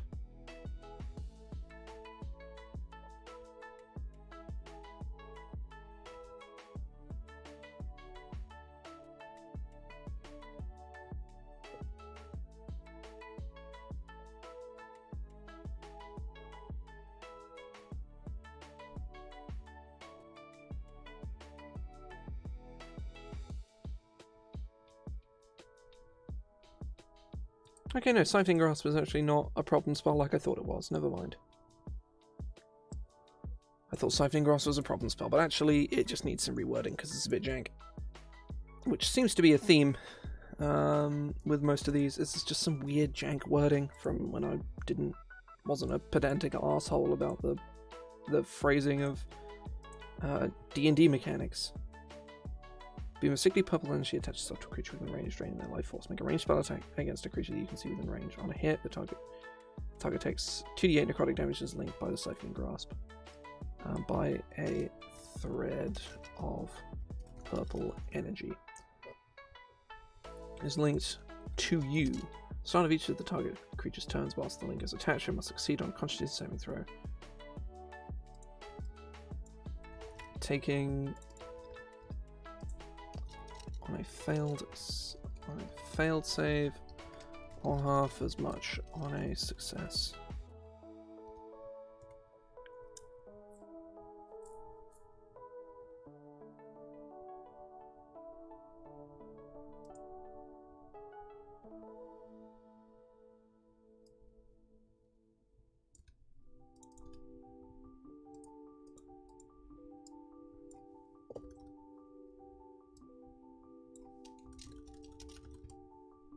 Ending the spell's effect. So actually, yeah, this spell is pretty reasonable. I don't know if it's particularly good or particularly bad. I'm going to have to look that up. It's a 3rd level spell that does realistically on hit.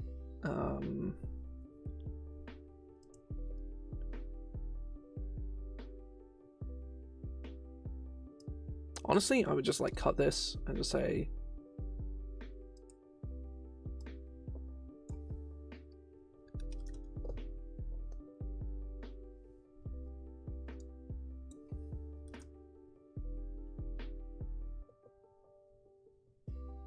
yeah, you just link to them and just start siphoning them.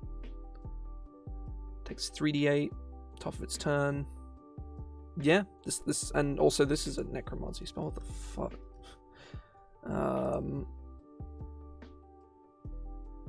So we're slowly. I think actually with that, I think that is the end of all of the S spells, which means we now have 1, 2, 3, 4, 5, 6, 7, 8, 9, 10, 11, 12. Hang on, let me just recount. Actually, I've definitely missed one. 4, 5, 6, 7, 8, 9, 10, 11, 12, 13, 14, 15, 16, 17, 18, 19, 20, 21. We have 22 spells left to go and 40 minutes to do it. Theoretically, this is possible. I'm going to go for it anyway. So, the first spell for T is a spell called Tail. It is fairly simple, which is good.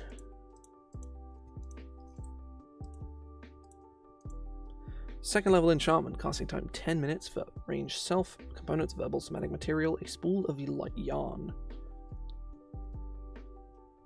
Tell a fantastical story beautifully told with excellent expression, enrapturing the hearts and minds of those who hear it.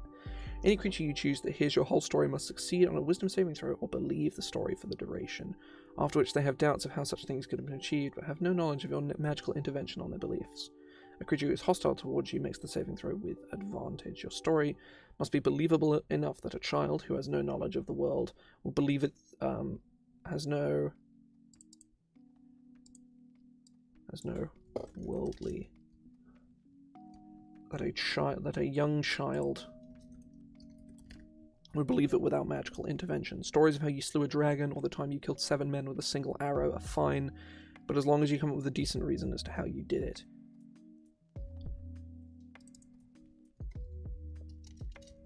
And at least vaguely plausible reason as to how you did it. But even a child would have doubts to your slaying of a god. If your story directly contradicts knowledge the creature already possesses, the spell fails.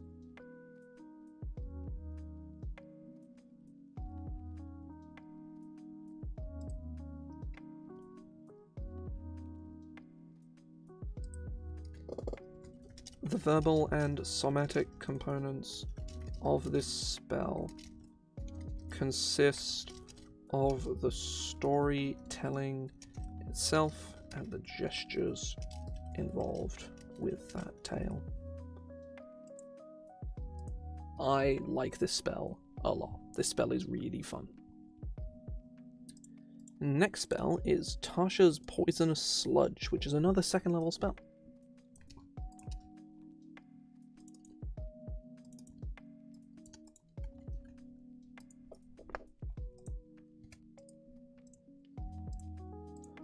You conjure a 10-foot radius circle of disgusting greenish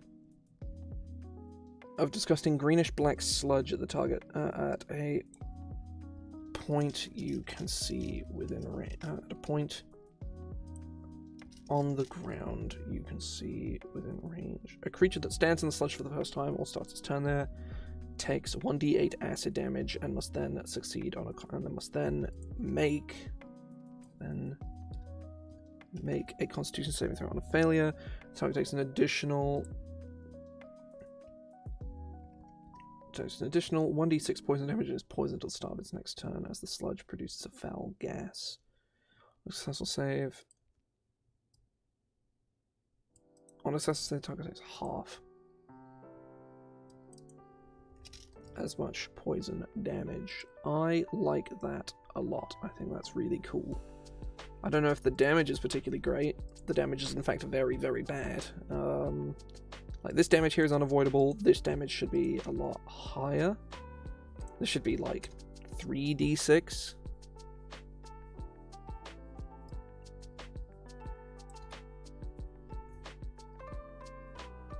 Like at minimum, realistically, it's an AoE that does a d8, so it's 4. 3d6 is what, like 10, so like 14 damage.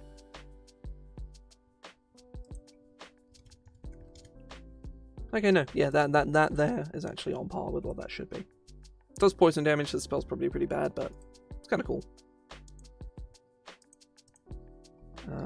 Produces a noxious fume. I think it's probably a cooler wording there. Temporal Relapse. Now this is a weird spell. I believe it is a 5th level spell.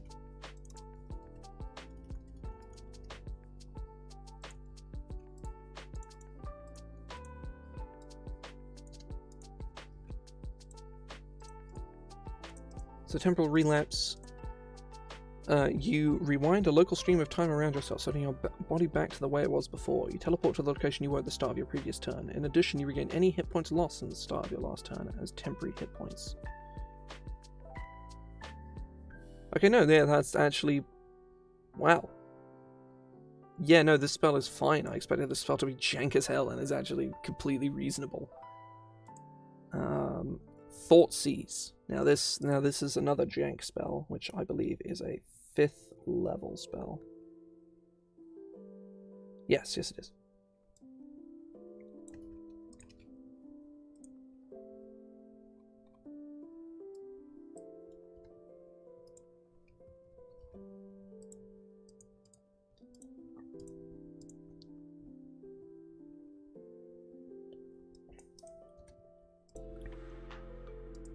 Make a melee spell attack against a creature. On a hit, the target takes 2d8 psychic damage and has disadvantage on intelligence, wisdom, and charisma checks or saving throws until...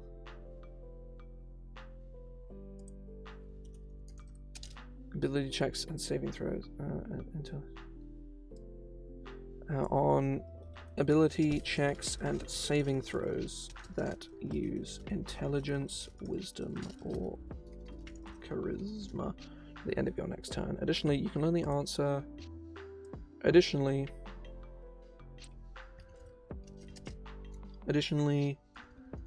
choose 3 questions.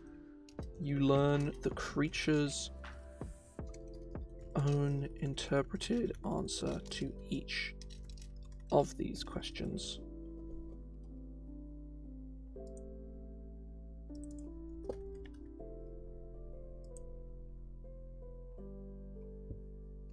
Ah, yes, the pizza. The pizza has proclaimed your sin. Because frozen pizza is a crime against the Lord Jesus Christ, and the Father, the Son, and the Holy Spirit, and also Allah as well. All of the gods, all of them, proclaim that the oven pizza is a crime. It's blasphemy, sacrilege. I don't like oven pizza, is the joke that's being made here. I really hate oven pizza.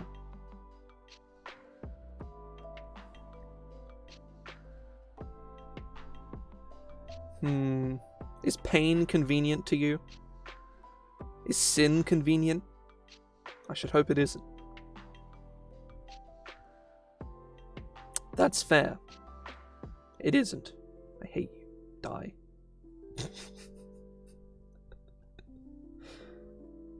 Jesus.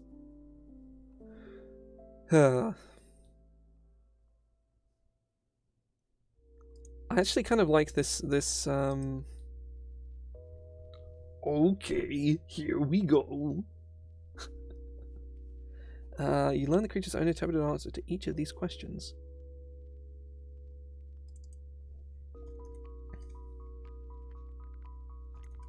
Pose 3 questions. You learn the creature's own interpreted answer to each of these questions.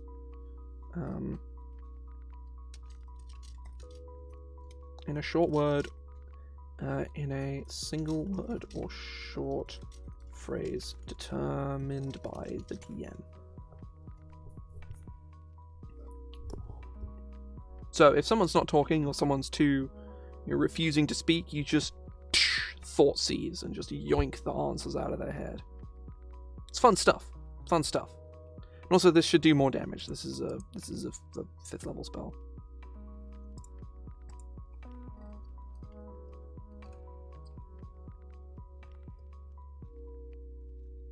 Probably, it could probably do.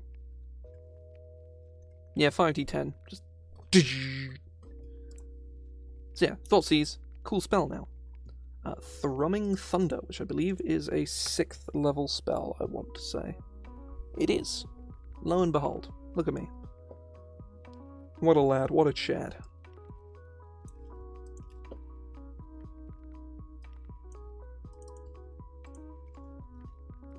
I see I've committed some kind of capital sin here by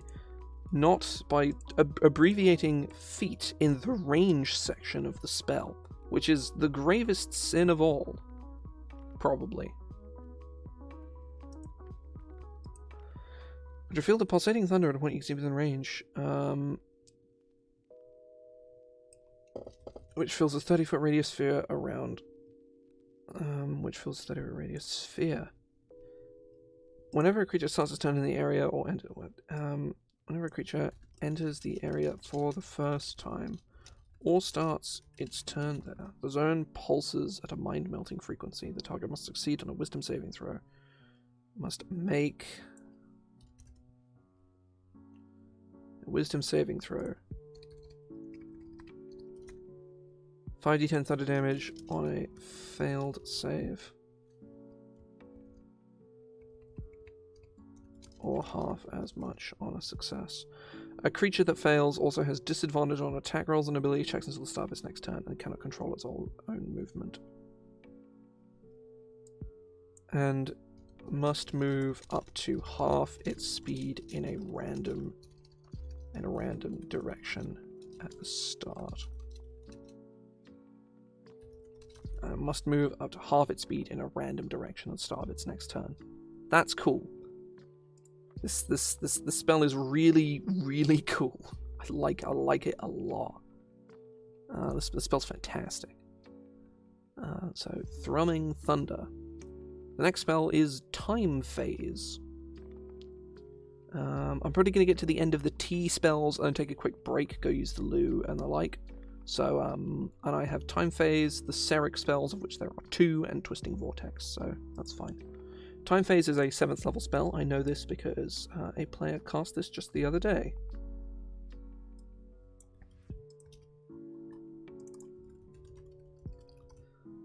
Good old Pockets casting Time Phase and running around trying not to die. Did a pretty good job. So, Sorcerer Wizard, you begin to shift. You begin to shift and fade in and out of time. You begin to shift, fading in and out of time, bending its flow to your whim. For the duration, you gain the following benefits: attack rolls are made against you with disadvantage. When you make a dexterity saving throw on an effect that will allow you to take half damage if you succeed, you instead take no damage if you succeed and half damage if you fail. You can be pushed, grappled, or restrained. Whenever you move, you are considered to have teleported to wherever you stopped moving. You can take the dash action as a bonus action on your turn. So, Time Phase, you just fuck around with time. It's pretty self-explanatory, really. Cerec's Poetic Retort, I believe is a 2nd level spell. Maybe a 3rd. Scrolling down to where I think it is. It is not. Maybe it's a 1st.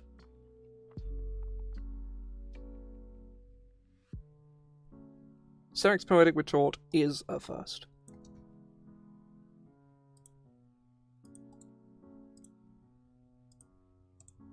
First level enchantment. One reaction which you take in response to being damaged by a creature within range of you that you can see. 60 feet verbal. It's for bards. You conjure within your voice an eloquent but scathing remark against your attacker. If the target can hear you, must succeed on a wisdom saving throw or suffer a disadvantage on attack rolls, ability checks, and saving throws until the end of its next turn. Creature with intelligence or wisdom of 6 or lower, or a creature that does not extend to language, is unaffected by this spell.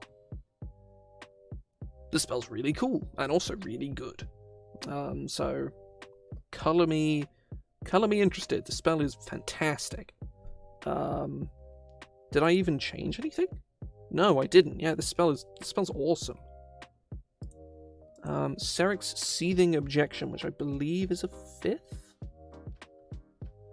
No, maybe it's a 4th. Yes, it is.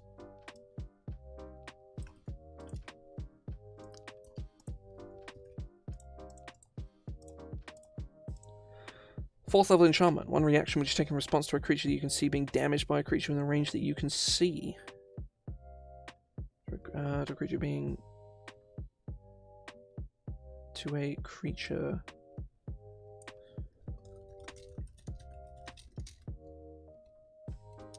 Another...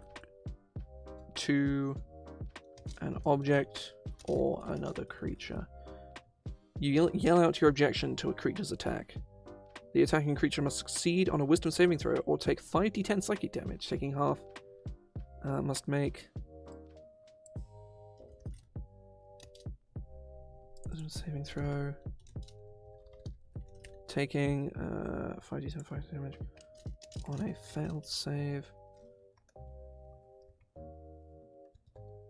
or half as much on a successful save. A creature that fails a saving throw must roll any damage rolls. A creature until the end. Right.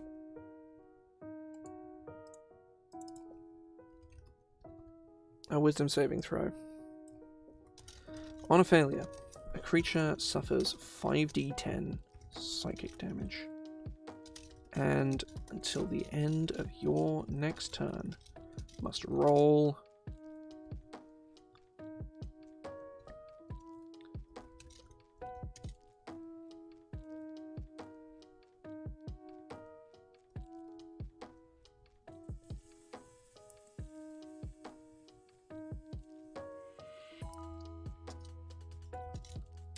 It deals twice, taking the lower of the two results.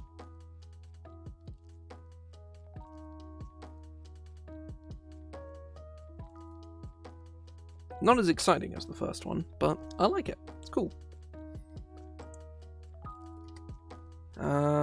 And Twisting Vortex is the last of the T spells, which I believe is also a 4th.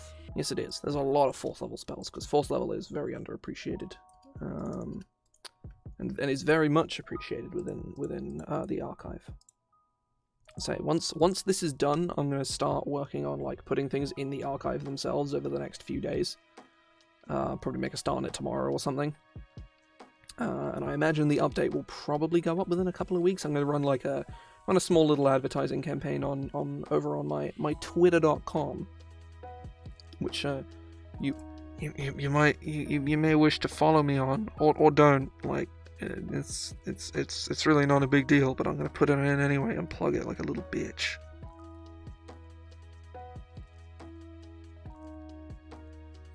Okay, either way, I'm going to stop plugging my garbage on Twitter. I mean, that much I know. You conjure forth a swirling vortex in front of you that flies forward in a 10-foot wide, 30-foot long line. Any creature caught on the line must succeed on a strength saving throw or be carried by the vortex to the end of the line. Carried by the vortex into the nearest unoccupied space at the end of the line.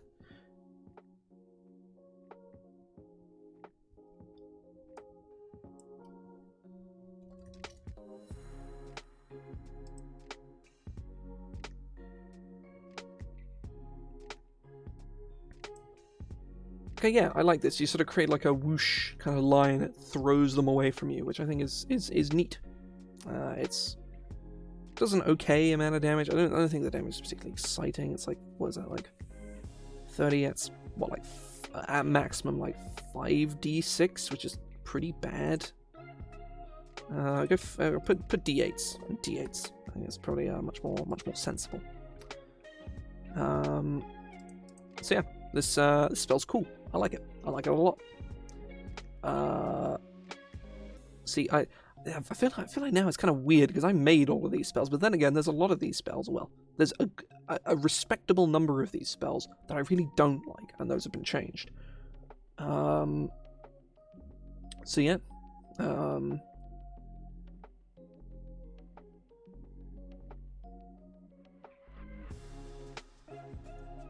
Twisting Vortex. So that's done. So I'm going to take a quick break here. I'm going to go use the loo, get some more water, because my water bottle is empty. So I'm going to go do that. When I get back, we have like 20 spells left to do in 20 minutes, which is not going to happen, but that's fine. I'm fine with going a little longer than I wanted to. But there are the 2 U spells, Undulating Oddity and Uplift Depress. There are the 5 V spells, Ventriloquism, Verisimilitude, Vessel, Vitriolic Spray, and Voltaic Shackle. The 4 W spells, Watery Tendril, Will to Grow, Wink, and Wrath of Bizarre. And the 2 Z spells, Zerthimon's Focus and Zerthimon's Sixth Sense. So when we get back, we are going to do all of those spells. I have a feeling some of them are going to need a lot of work, some of them I will be able to just glaze over completely. I won't even look at them, like Vessel, for instance. I know what Vessel is. It's a pretty stupid spell, but it is kind of fun, so, yeah. Either way, I'm gonna go grab a drink and like use the loo and stuff. I'll be back probably within 5 minutes. And when I get back, we're gonna finish this off, and it's hopefully gonna take 20-30 minutes, but it may take longer than that. Who knows? Either way, back in just a minute. See ya.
Hello. I return from the realms beyond. It is me.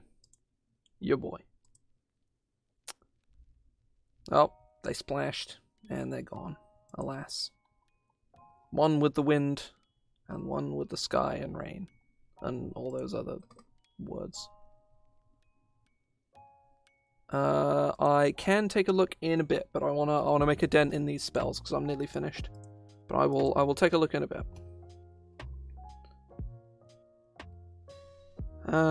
Right. Undulating Oddity. Undulating Oddity is a neat little spell.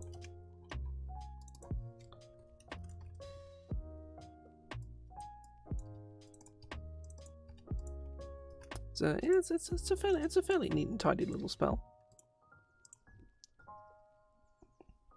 Conjure a small mote of multicolored light that wobbles with the strange energy, shifting colours continuously while emitting dim light in a 5-foot radius around itself. Its very presence obscures the vision and causes muscle spasms in the eye. Any creature obscures the vision and causes...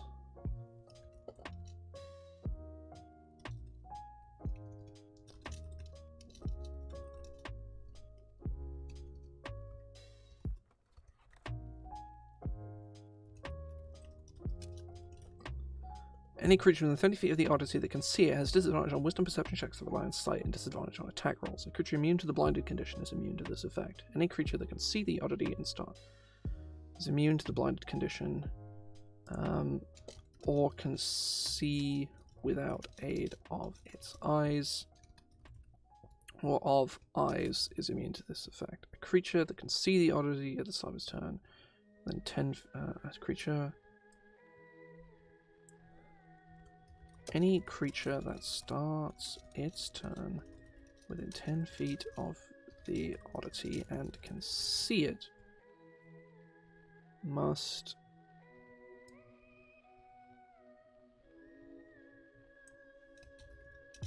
make a Constitution saving throw or become blinded until the start of its next turn. As a bonus action on your turn, you can move the Odyssey up to 30 feet from a space you can see within range. If you end your turn with the Odyssey more than 60 feet away from you, the spell ends.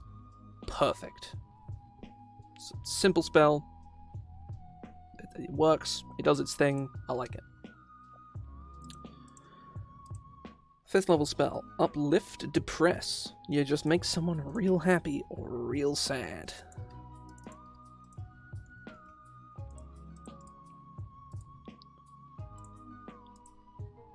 Because a shift in a creature's mind causing them to experience a sudden change in the mind of a creature you touch. Caution to experience a sudden change in disposition. Choose one of the options below. The target experiences an uplifting happiness, granting them a +1 bonus to saving throws for the duration. Additionally, at the start of each of its turns, the target gains temporary hit points equal to your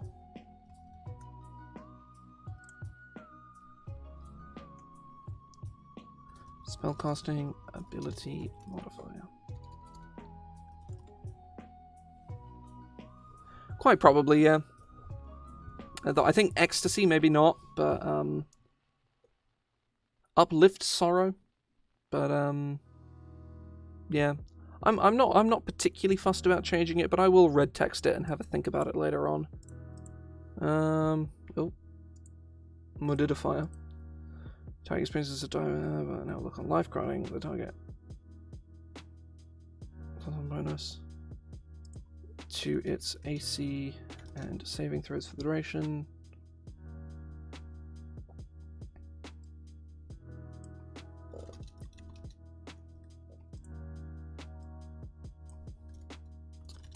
A -1 penalty to its AC and to saving throws for the duration until the spell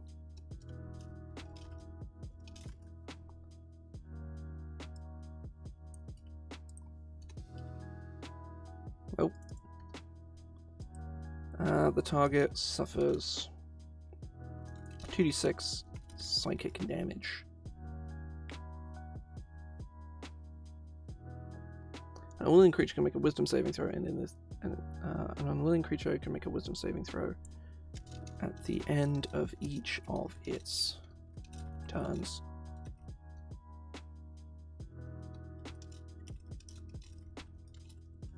Can make a wisdom saving throw to avoid the spell's effects.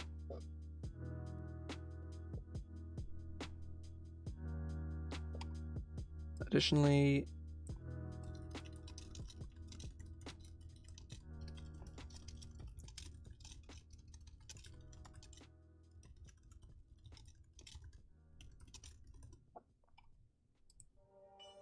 to avoid the spell's effects. Optimism, nihilism. Actually, yeah. I think I kind of like that. Hang on, I'll write that in. Hang on.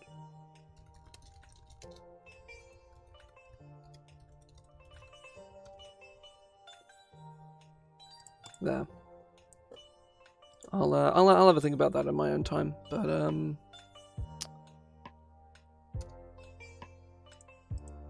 Ventriloquism. Where's Ventriloquism? There's the next spell on the list, and is a cantrip.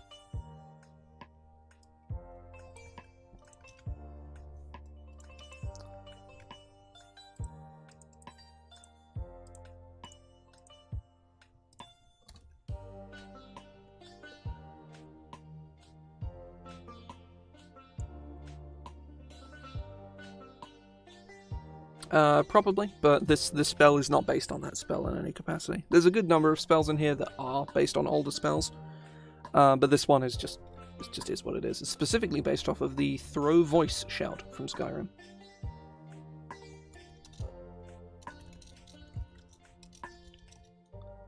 You make it appear as if a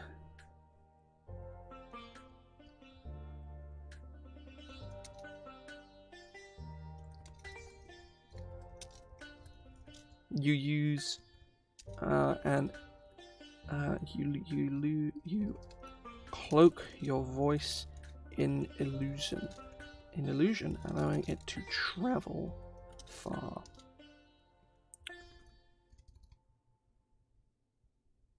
Yeah, that's like what the word means. That's what ventriloquism is, like as a word. Allowing it to travel far. As a part of the spells casting, you may speak up to 10 words,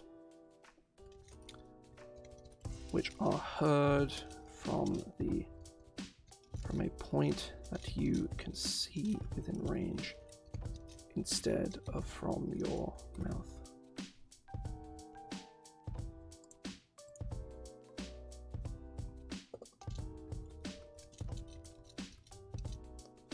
Creatures that can see you do not notice your speech. Hang on. Extended from you. It's 60 feet.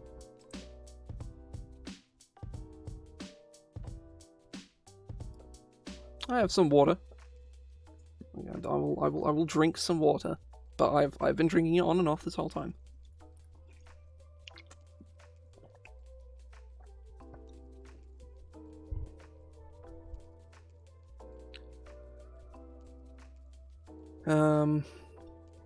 Voice and illusion that travel far as part of spelling, which I have from a point you can see within range instead of from you.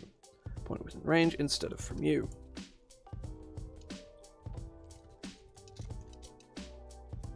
When you speak as a part of the spell, your lips do not appear to move to those observing you.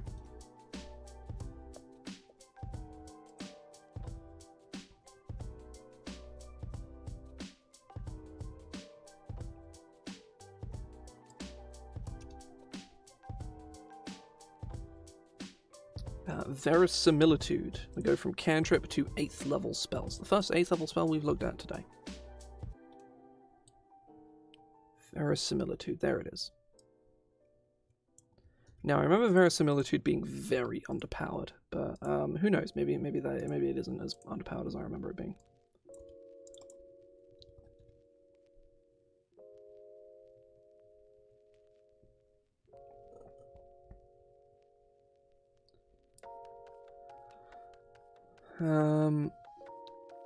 Sixth level enchantment, casting time 1. Sure thing, yeah. 8th level enchantment, casting time 1, action, range 60 feet. Hologlass figurine of a regal scholar filled with quicksilver worth at least 500 gold pieces. Concentration up to an hour. Bard, Warlock, Wizard. You influence creature's mind, greatly enhancing its suspension of disbelief while causing it to hallucinate vividly. The creature must succeed on an intelligence saving throw. On a failed save, it's disadvantage on any check or saving. On any ability check or saving throw to resist the frightened or charmed condition. Or to perceive illusions, they truly are.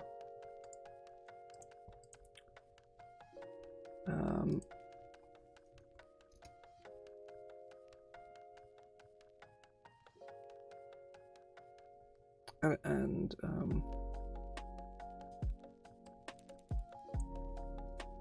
a failed save, for the duration, the target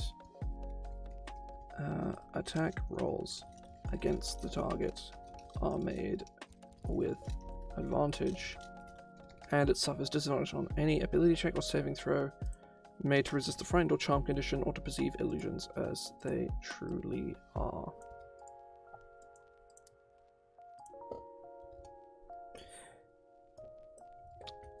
Additionally, whenever the target creature makes an attack roll, it must roll a d20. A roll of 10 or lower instead attacks an illusory duplicate of the target that only it can see.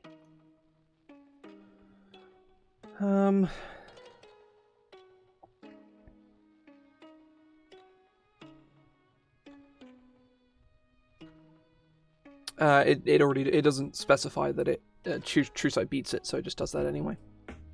I'll say the and this is based on its mind, not what they can see.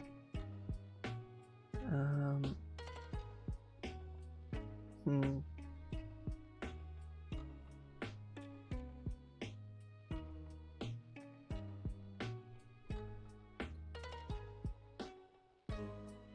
a failed save, for the duration, attack rolls against the target made with disadvantage, and it suffers disadvantage on the ability check or saving throw made to resist the frightened, I should say charmed or frightened, alphabetized. That's why that seemed weird.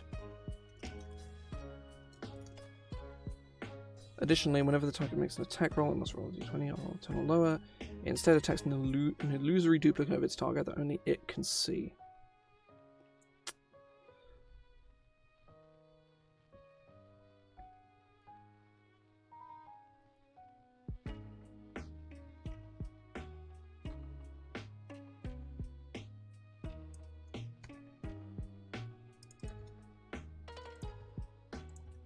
Okay, there we go.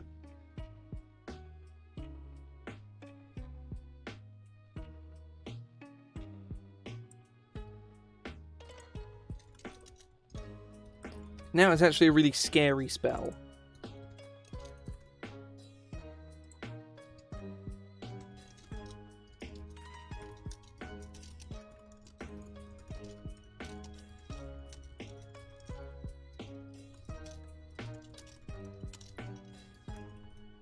Ending the effect on a success.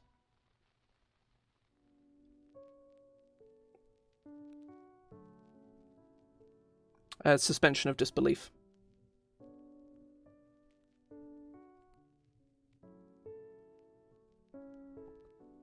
Attacks a duplicate of the target that only it can perceive.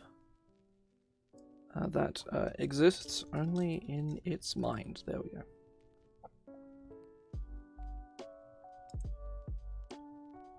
I can read a saving throw ending the effect on a success. Okay, let me just see what's next on my list is. Let me just quickly scan over Vessel, and then I will take a look at the creature. But I'm fairly certain Vessel is like maybe a reword at best. Conjuration cantrip, 1 action, range 10 feet, verbal somatic material, a wood chipping for 8 hours. For artificers, bards, and wizards. You conjure a container of any size or shape up to a 5-foot cube in an unoccupied space you can see within range. This container can be made from any of the following materials: ceramic, glass, iron, burlap, leather, or wood, and remains for the duration. The vessel disappears when the duration is up, or it is destroyed, spilling its contents onto the ground. Cast a spell whilst you already have a vessel in existence. The previously created vessel dissipated. Right, yeah, so this spell needs a slight rewording. And then I shall...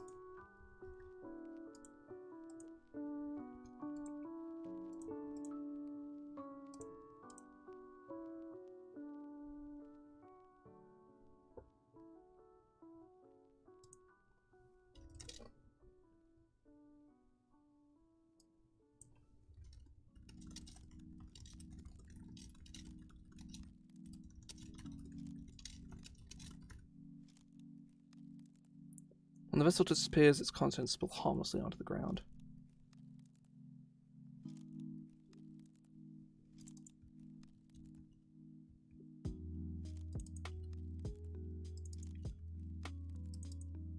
So yeah, if you cantrip, you can just make a barrel, like whenever you want.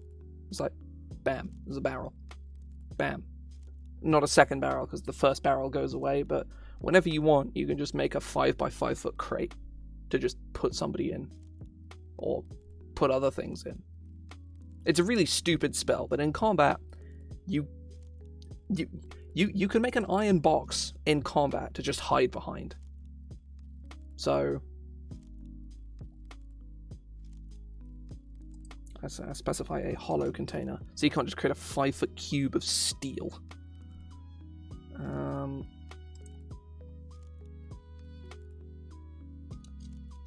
Visibly magical on inspection. There we go, right. Just to be sure that you can't be like, here's my cube of iron. Yeah. I mean, it would be a hollow, so it would be like dropping like a... It would be like dropping a, you know, a bucket on them, basically. But, so it would hurt, and if it was like a, you know, something with like 2 hit points, then yeah, it'd probably die, but, the main application of the spell is, well, you make a box and you put something in it. But I imagine there's probably some dumb things you can do with it. Let's have a look at this monster.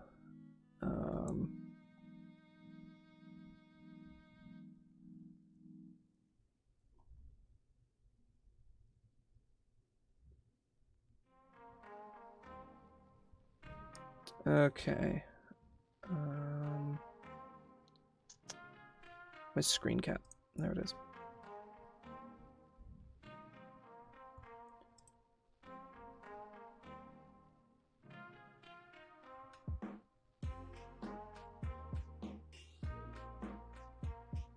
Right, okay, so I'm going to sort of skim over the lore stuff. I'm mostly just going to look at the mechanics. Some function, wisdom perception checks. Temporary hit points granted by the summoners. Data surge ability, grant a +2 bonus. Grant a +2 bonus to its armor class for as long as those temporary hit points remain. So it'd be like this.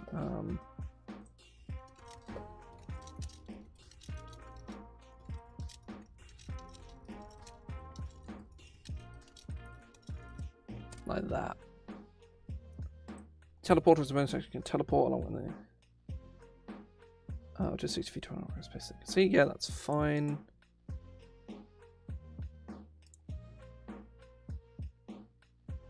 Okay, right. I'm gonna have a quick skim of this, but this thing is huge, so that is not nearly enough hit points for a CR 23 creature. It needs to be probably double that, if not more. We're talking like 30 d8. If this thing is meant to be CR 23, it should be way higher than that.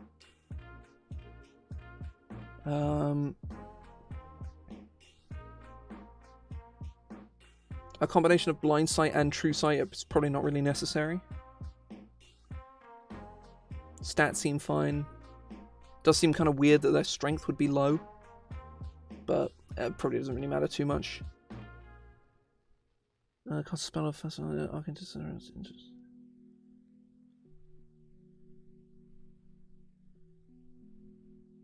Intelligence saving throws, sense magic. Otherwise works like the this trait otherwise acts as the detect magic spell, but itself is but isn't itself magical. That's okay. But the soul its chest is still intact. It will be resurrected with 1 hit point after 1d4 minutes. Prestidigitation, chrome, self, missile, thoughts, spike, image, CS, magic, bolt, cloud, blight, DDoR, scrying, static. I would recommend looking at the Modern Magic Unearthed Arcana that was released in like 2015. It's got a lot of good stuff in it, stuff that is extremely applicable here. Like on-off as a cantrip, summon Nobot. There's a whole bunch of them, but like there's a whole bunch of spells. It's called Modern Magic Unearthed Arcana, and it will probably be the first result. It's surprisingly very good Unearthed Arcana, given how early in the game's life cycle it was. Yeah. Touches the corpse of humanoid or beast and injects it with necromantic nanomachines there, and it's causes a zombie with 1 hit point and 30 temporary hit points. So long as the temporary hit points remain, so it can see through the zombie senses, and the zombie is resistant to bludgeoning, piercing, slash damage by non-magical weapons. 10 days, the zombies will cease animation until the next dusk. Okay. The attack should go before the reanimation ability. All like secondary abilities should go after that kind of thing. I'll be paralyzed for 1 minute.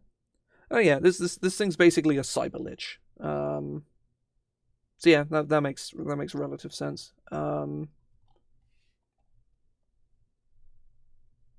suppose if it gets a boatload of hit points whenever it casts the spell, I think its hit points are probably okay in that sense. Like obviously you're not gonna have a good time, or this thing specifically is not gonna have a good time if there is an Abjuration Wizard in the party, because the Abjuration Wizard is gonna just sort of, do a funny dance move, and then they're never gonna cast a spell ever. But legendary actions: Paralyzing Zap, Black Lightning Pulse, Saving Throw. You don't need the against this magic here. This isn't necessary. On a fail save, half as much on a successful one. Okay, that's fine. Detect, cantrip. Yeah. Let's say this thing suffers the lich problem of any amount of counterspell abilities within the party are just gonna take a big old crap over this guy. But it itself also has counterspell, so that does somewhat mitigate the problem. So yeah, I think this thing's probably fine. Aside from, some formatting things like the zap should go above the reanimation, and it probably doesn't need blind sight and true sight together. But yeah, no, that should be alright. Oh, okay, I'm gonna pivot back. I got up to Vessel. Was I going to? I already did. Never mind. Vitriolic Spray. Now, I remember this spell having some weird wording, so I kind of want to fix that. This is a first level. Oh, it's a first level spell. I thought it was a second level spell. It is not.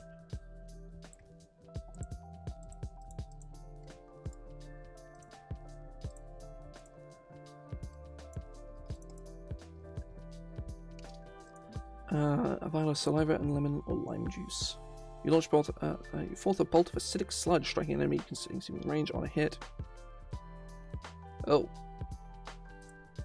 Make a ranged spell attack against the target. On a hit, the target takes 2d4 acid damage. Hit or miss.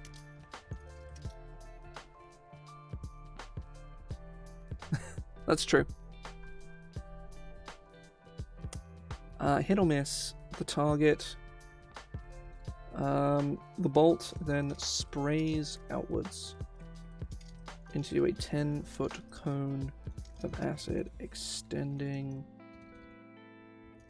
behind the target. Each creature including the original target, must succeed on a must make a Constitution saving throw. On a failure, the creature suffers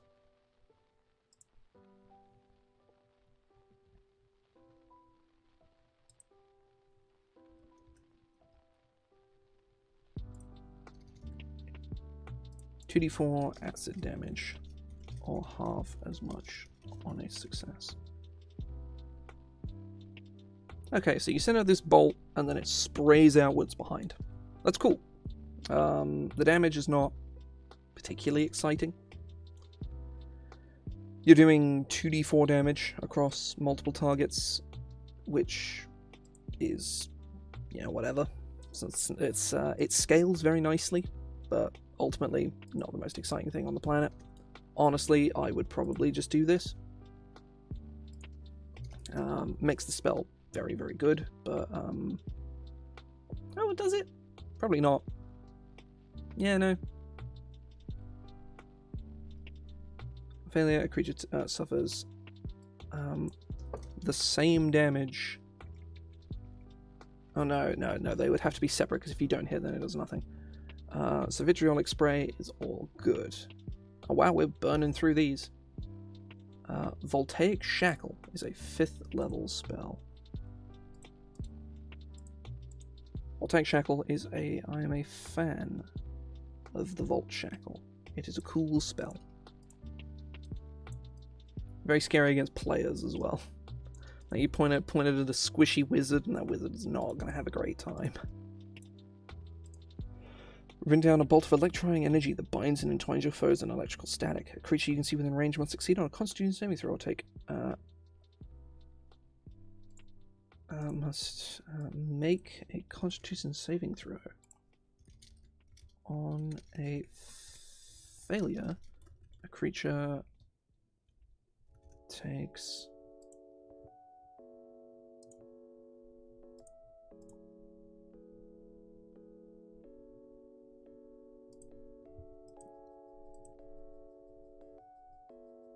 half damage and is not paralyzed. Yep. You just paralyze somebody for a round. Good stuff. Next up, we are in the home stretch, people. We are on 6 left now. And the next one is Watery Tendril, which is a problem spell that is going to need some changing. So we're not out of the woods yet. We've got 6 left, but this one is going to take some work, methinks.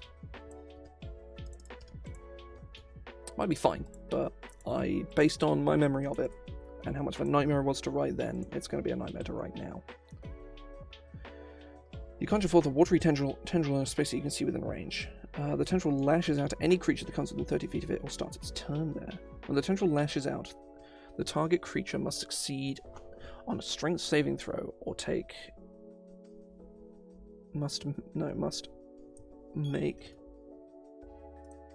make a strength saving throw or take 2d6 bludgeoning damage. Let's make a strength saving throw. On a failure, a creature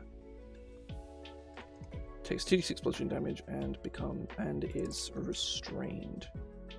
On a success, a creature takes half damage, restrained for the duration. On a success, a creature takes half damage and is not restrained.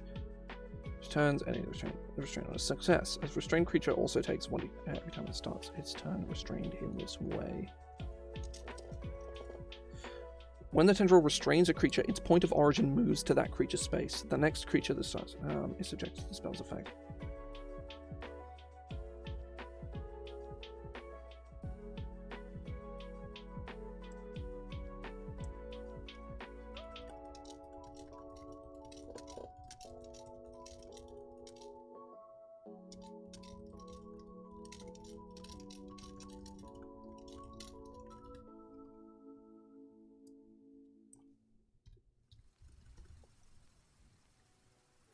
Tendril lashes out, the target creature must make a strength saving throw on a failure. 2d6 bludgeoning damage and is restrained for the duration. On a success, creature takes half damage and is not restrained. Restrained creature can repeat the saving throw at the end of each of its turns, ending the restraint on a success. Strange creature also takes 2d6 bludgeoning damage every time it starts to turn restrained in this way. When the tentacle restrains a creature, its point of origin moves to that creature's space. The next blah blah. Okay, right. That's once the tentacle is attempted and succeeded in restraining 5 separate creatures, it cannot restrain another creature. Additionally, it cannot restrain the same creature more than once.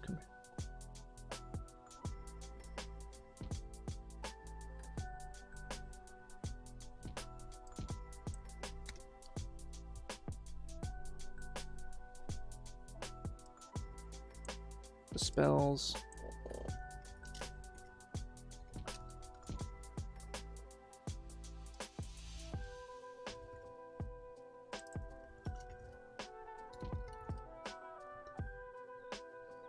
Okay, that's not so bad.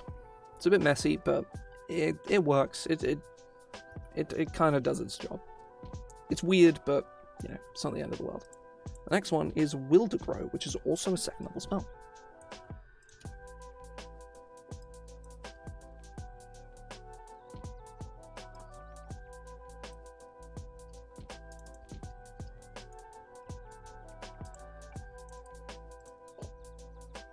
So Will to Grow is a 2nd level conjuration, 1 action, touch, verbal semitic material, a strand of vine, concentration up to a minute, druid range of sorcery. You conjure a shield of foliage around your target, around a creature you touch, granting it a +2 bonus to AC and saving throws for the duration. When your concentration on the spell is broken, when the spell ends, the shield explodes in a 10-foot radius centered on the target. Each creature in the range, except for the target, must make a dexterity saving throw. Taking bludgeoning damage plus slashing damage on a success. No, on a failure. Or half as much on a success. Yeah, this spell is simple. It's neat. Now we move on to the beast. The monster. Probably the best spell, the best 1st level spell, outside of maybe Shield, is Wink. Wink is an obscenely powerful spell. And sadly, I think it's going to have to be nerfed. At the start of your next turn, you return to an unoccupied space of your choice you can see within 5 feet of the space you vanish from when the spell ends. If no one access.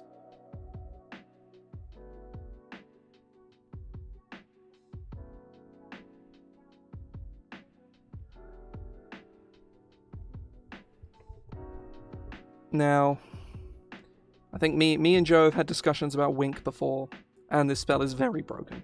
Almost obscenely so. This spell is insane. So, it's probably going to have to be changed to an action, which is very sad. Still very good, but not in quite the same way. Wink is no longer a bonus action. It's no longer one of the best spells in the game anymore. The evil has been defeated. Wink is still a thing, and it's still pretty good, so... and it still has the same kind of cheese, but, it's less cheesy now. You really have to sacrifice a lot to play in the degenerate fashion that Wink allows you to, by concentrating on a spell and just casting Wink every single turn. Because before, you could cast a cantrip and then Wink. Now, you just can't do anything, which is the opposite of what fun is. So, it's both worse and even less fun now. So, any sane person is not gonna do it, and I think that probably fixes the spell. He says. 3 more to go. The next one is Wrath of Bizarre, which is a very odd spell.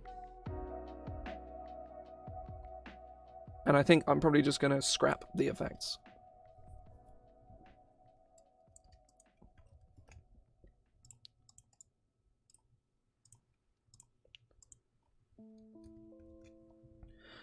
A golden flask filled with giant's blood and adorned with snakeskin leather worth at least 500 gold pieces. Concentration up to a minute for sorcerers, warlocks, and wizards.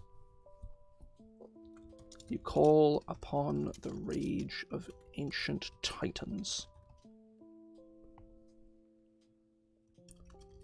Their wrath upon your enemies.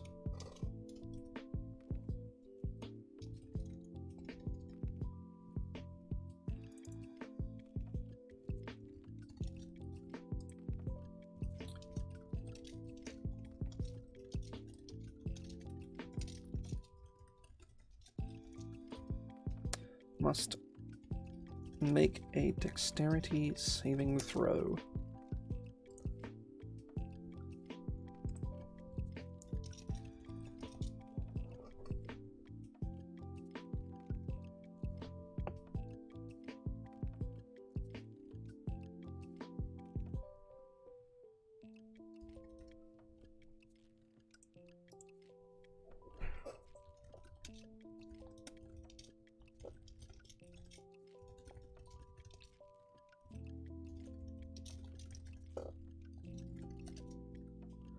Striking at any creature you choose within range. Each target must make a dexterity saving throw. On failure, a creature suffers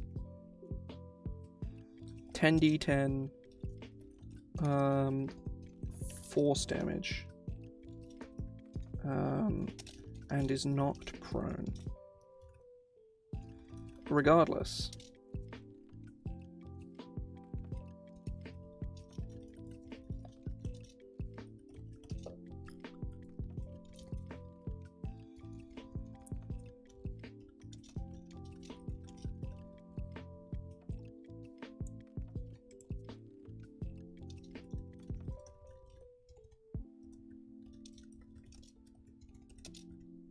each creature is knocked prone. And the 10-foot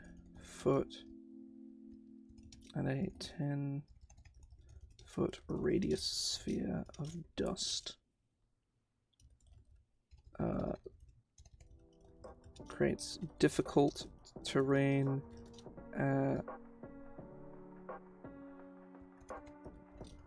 Whilst a 10-foot radius sphere of dust around the target's space creates difficult terrain and a lightly obscured area until the end of for 1 minute. Right, yeah, now this spell is just like you bring out a bunch of fucking giant fists out of the sky that just punch people into dust. So the spell's gone from weird and stupid to the point where I just cut it completely to, oh holy shit, wow, I just murdered like a whole bunch of people. Let me just go scan at like Meteor Swarm, because that's kind of like the kind of vibe I'm going through, like mass AoE crazy damage.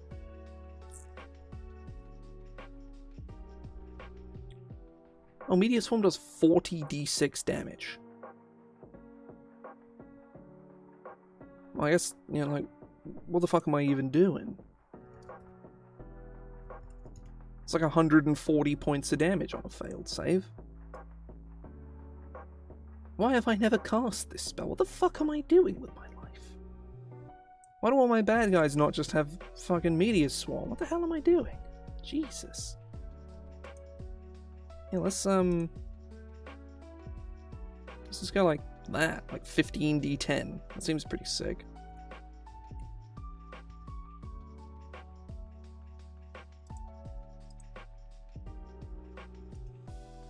So Wrath of Bizarre. And now we can move on to the last two spells, and then we are done. It's only taken 3 hours. Which is actually the amount of time I expected it to take. Well, it's taken 3 hours and 18 minutes, but you know, whatever, same thing. Zerthimon's Focus.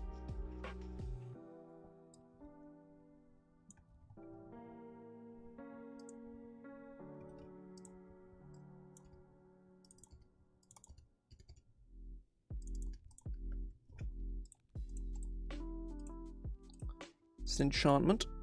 1 action, 30 feet, verbal summoning material, a flask filled with water, tea leaves, flax seeds, and a fish eye. 1 hour. You channel the energies of the mind into 3 focus die, which are d10s. As a reaction, when you or another creature within range makes an attack roll, ability check or saving throw, you can expend and roll the focus die, adding it to the result. You must use your focus die before the DM declares what the roll was. You may use your focus die after the roll has been made, but before the DM declares it a success or failure. I mean, yeah, that's fair.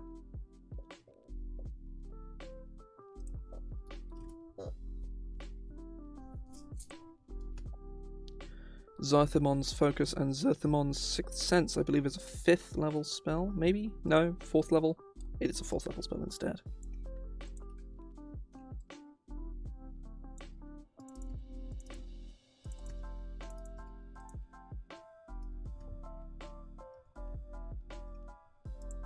The last one, people. Ba, ba, ba, ba, ba, ba. 4th level Divination, 1 action, range, touch, verbal summoning material, and eyeball, concentration up to an hour, bard, cleric, druid, ranger.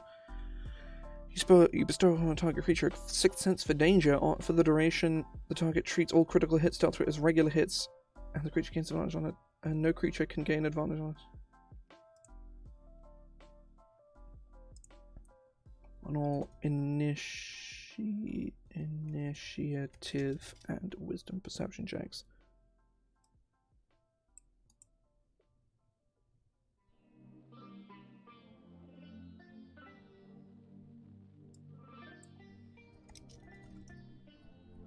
Let's make this thing last 10 minutes. So then the spell actually goes from like really kind of bad to actually really good.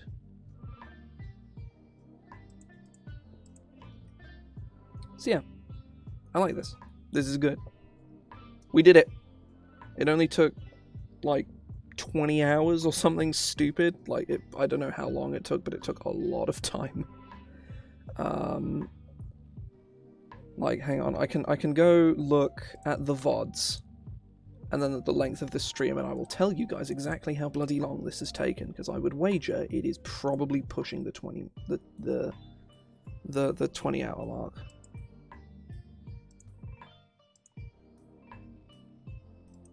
Right. So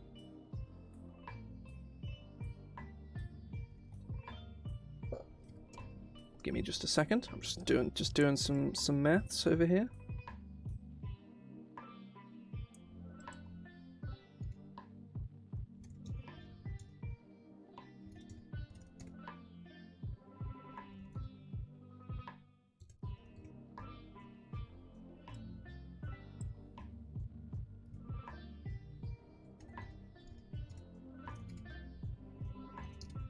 It's taken 11 hours. 11 hours. Oh yeah, yeah, it doesn't go into separate line. It's really disappointing that it doesn't do that. Like, obviously people would spam the shit out of chats if that's how it worked, but even so. Alas, I'm sorry. But yeah, we're fucking done. Like, holy shit, people. Actually fucking finished. Like, Jesus. Yeah, that took 11 hours. Obviously, 3 of which were today. You know, it's been spread out over the course of several weeks. But even so, that's kind of nuts. I'm gonna stop now. Well, the stuff I'm doing on stream is complete. I then have to go and convert all of this into the 3 different places I have to put all of this information, which is in both of my spell databases and in the actual fucking product itself. Then I have to write marketing material, update the product, and post it. I still have a lot more work, and I've done the fun bit. This was work, but it was at least vaguely enjoyable work. Everything else I have to do from here is a painful chore. Because of all the spells in the whole book, I'm pretty sure I changed 100. I left only 15 of them untouched. Only 15 of them. So, yeah. Not the best. Not. Yeah, it's going to take me a while to put all of these through. Especially because they're in alphabetical order here for the ease of putting them in the actual product. But then from there I have to put them in my own thing, which is going to... I have to do in a completely... I have to do them by level, which is going to take way more fucking time. Actually, one of them I don't have to do by level. One of them I can do alphabetically, which I will probably do, like, the product, the database, database A and database B. In that order. That'll probably be the easiest way of doing it all. Probably. Like, who fucking knows at this point? Either way, thank you very much for sticking around for all this. We're going to go raid Finn the Bin now, because she is playing Heart Gold and Soul Silver. So we are going to do that. We're going to go raid her. She's playing with... Is that Issa? Oh yeah, I think that's Issa in that. Yeah. So yeah, we're gonna go raid those guys. Nope. Didn't want me to raid. Nope, yeah, it doesn't want... Hang on. Raid. Right, let's try doing this instead. No, raid, the raiding just doesn't work. So,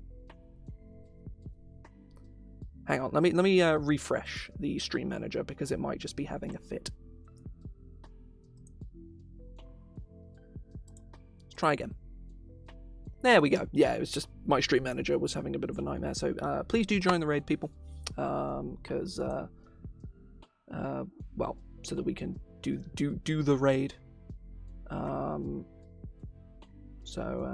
So there's I think there's about 6 or 7 people in here. So if everyone can join the raid, if possible, please. Then we shall. I'm just gonna zip over to. Finn's channel. Okay, right. Thank you very much for sticking around, people. I will be back on Sunday to do normal stuff, like gonna play Pokemon. Then we're gonna do some other miscellaneous, do some other miscellaneous homebrew. As a little surprise, another bigger project, but not as big as this, and a lot more involved than this. So stick around for that. I'll see you later.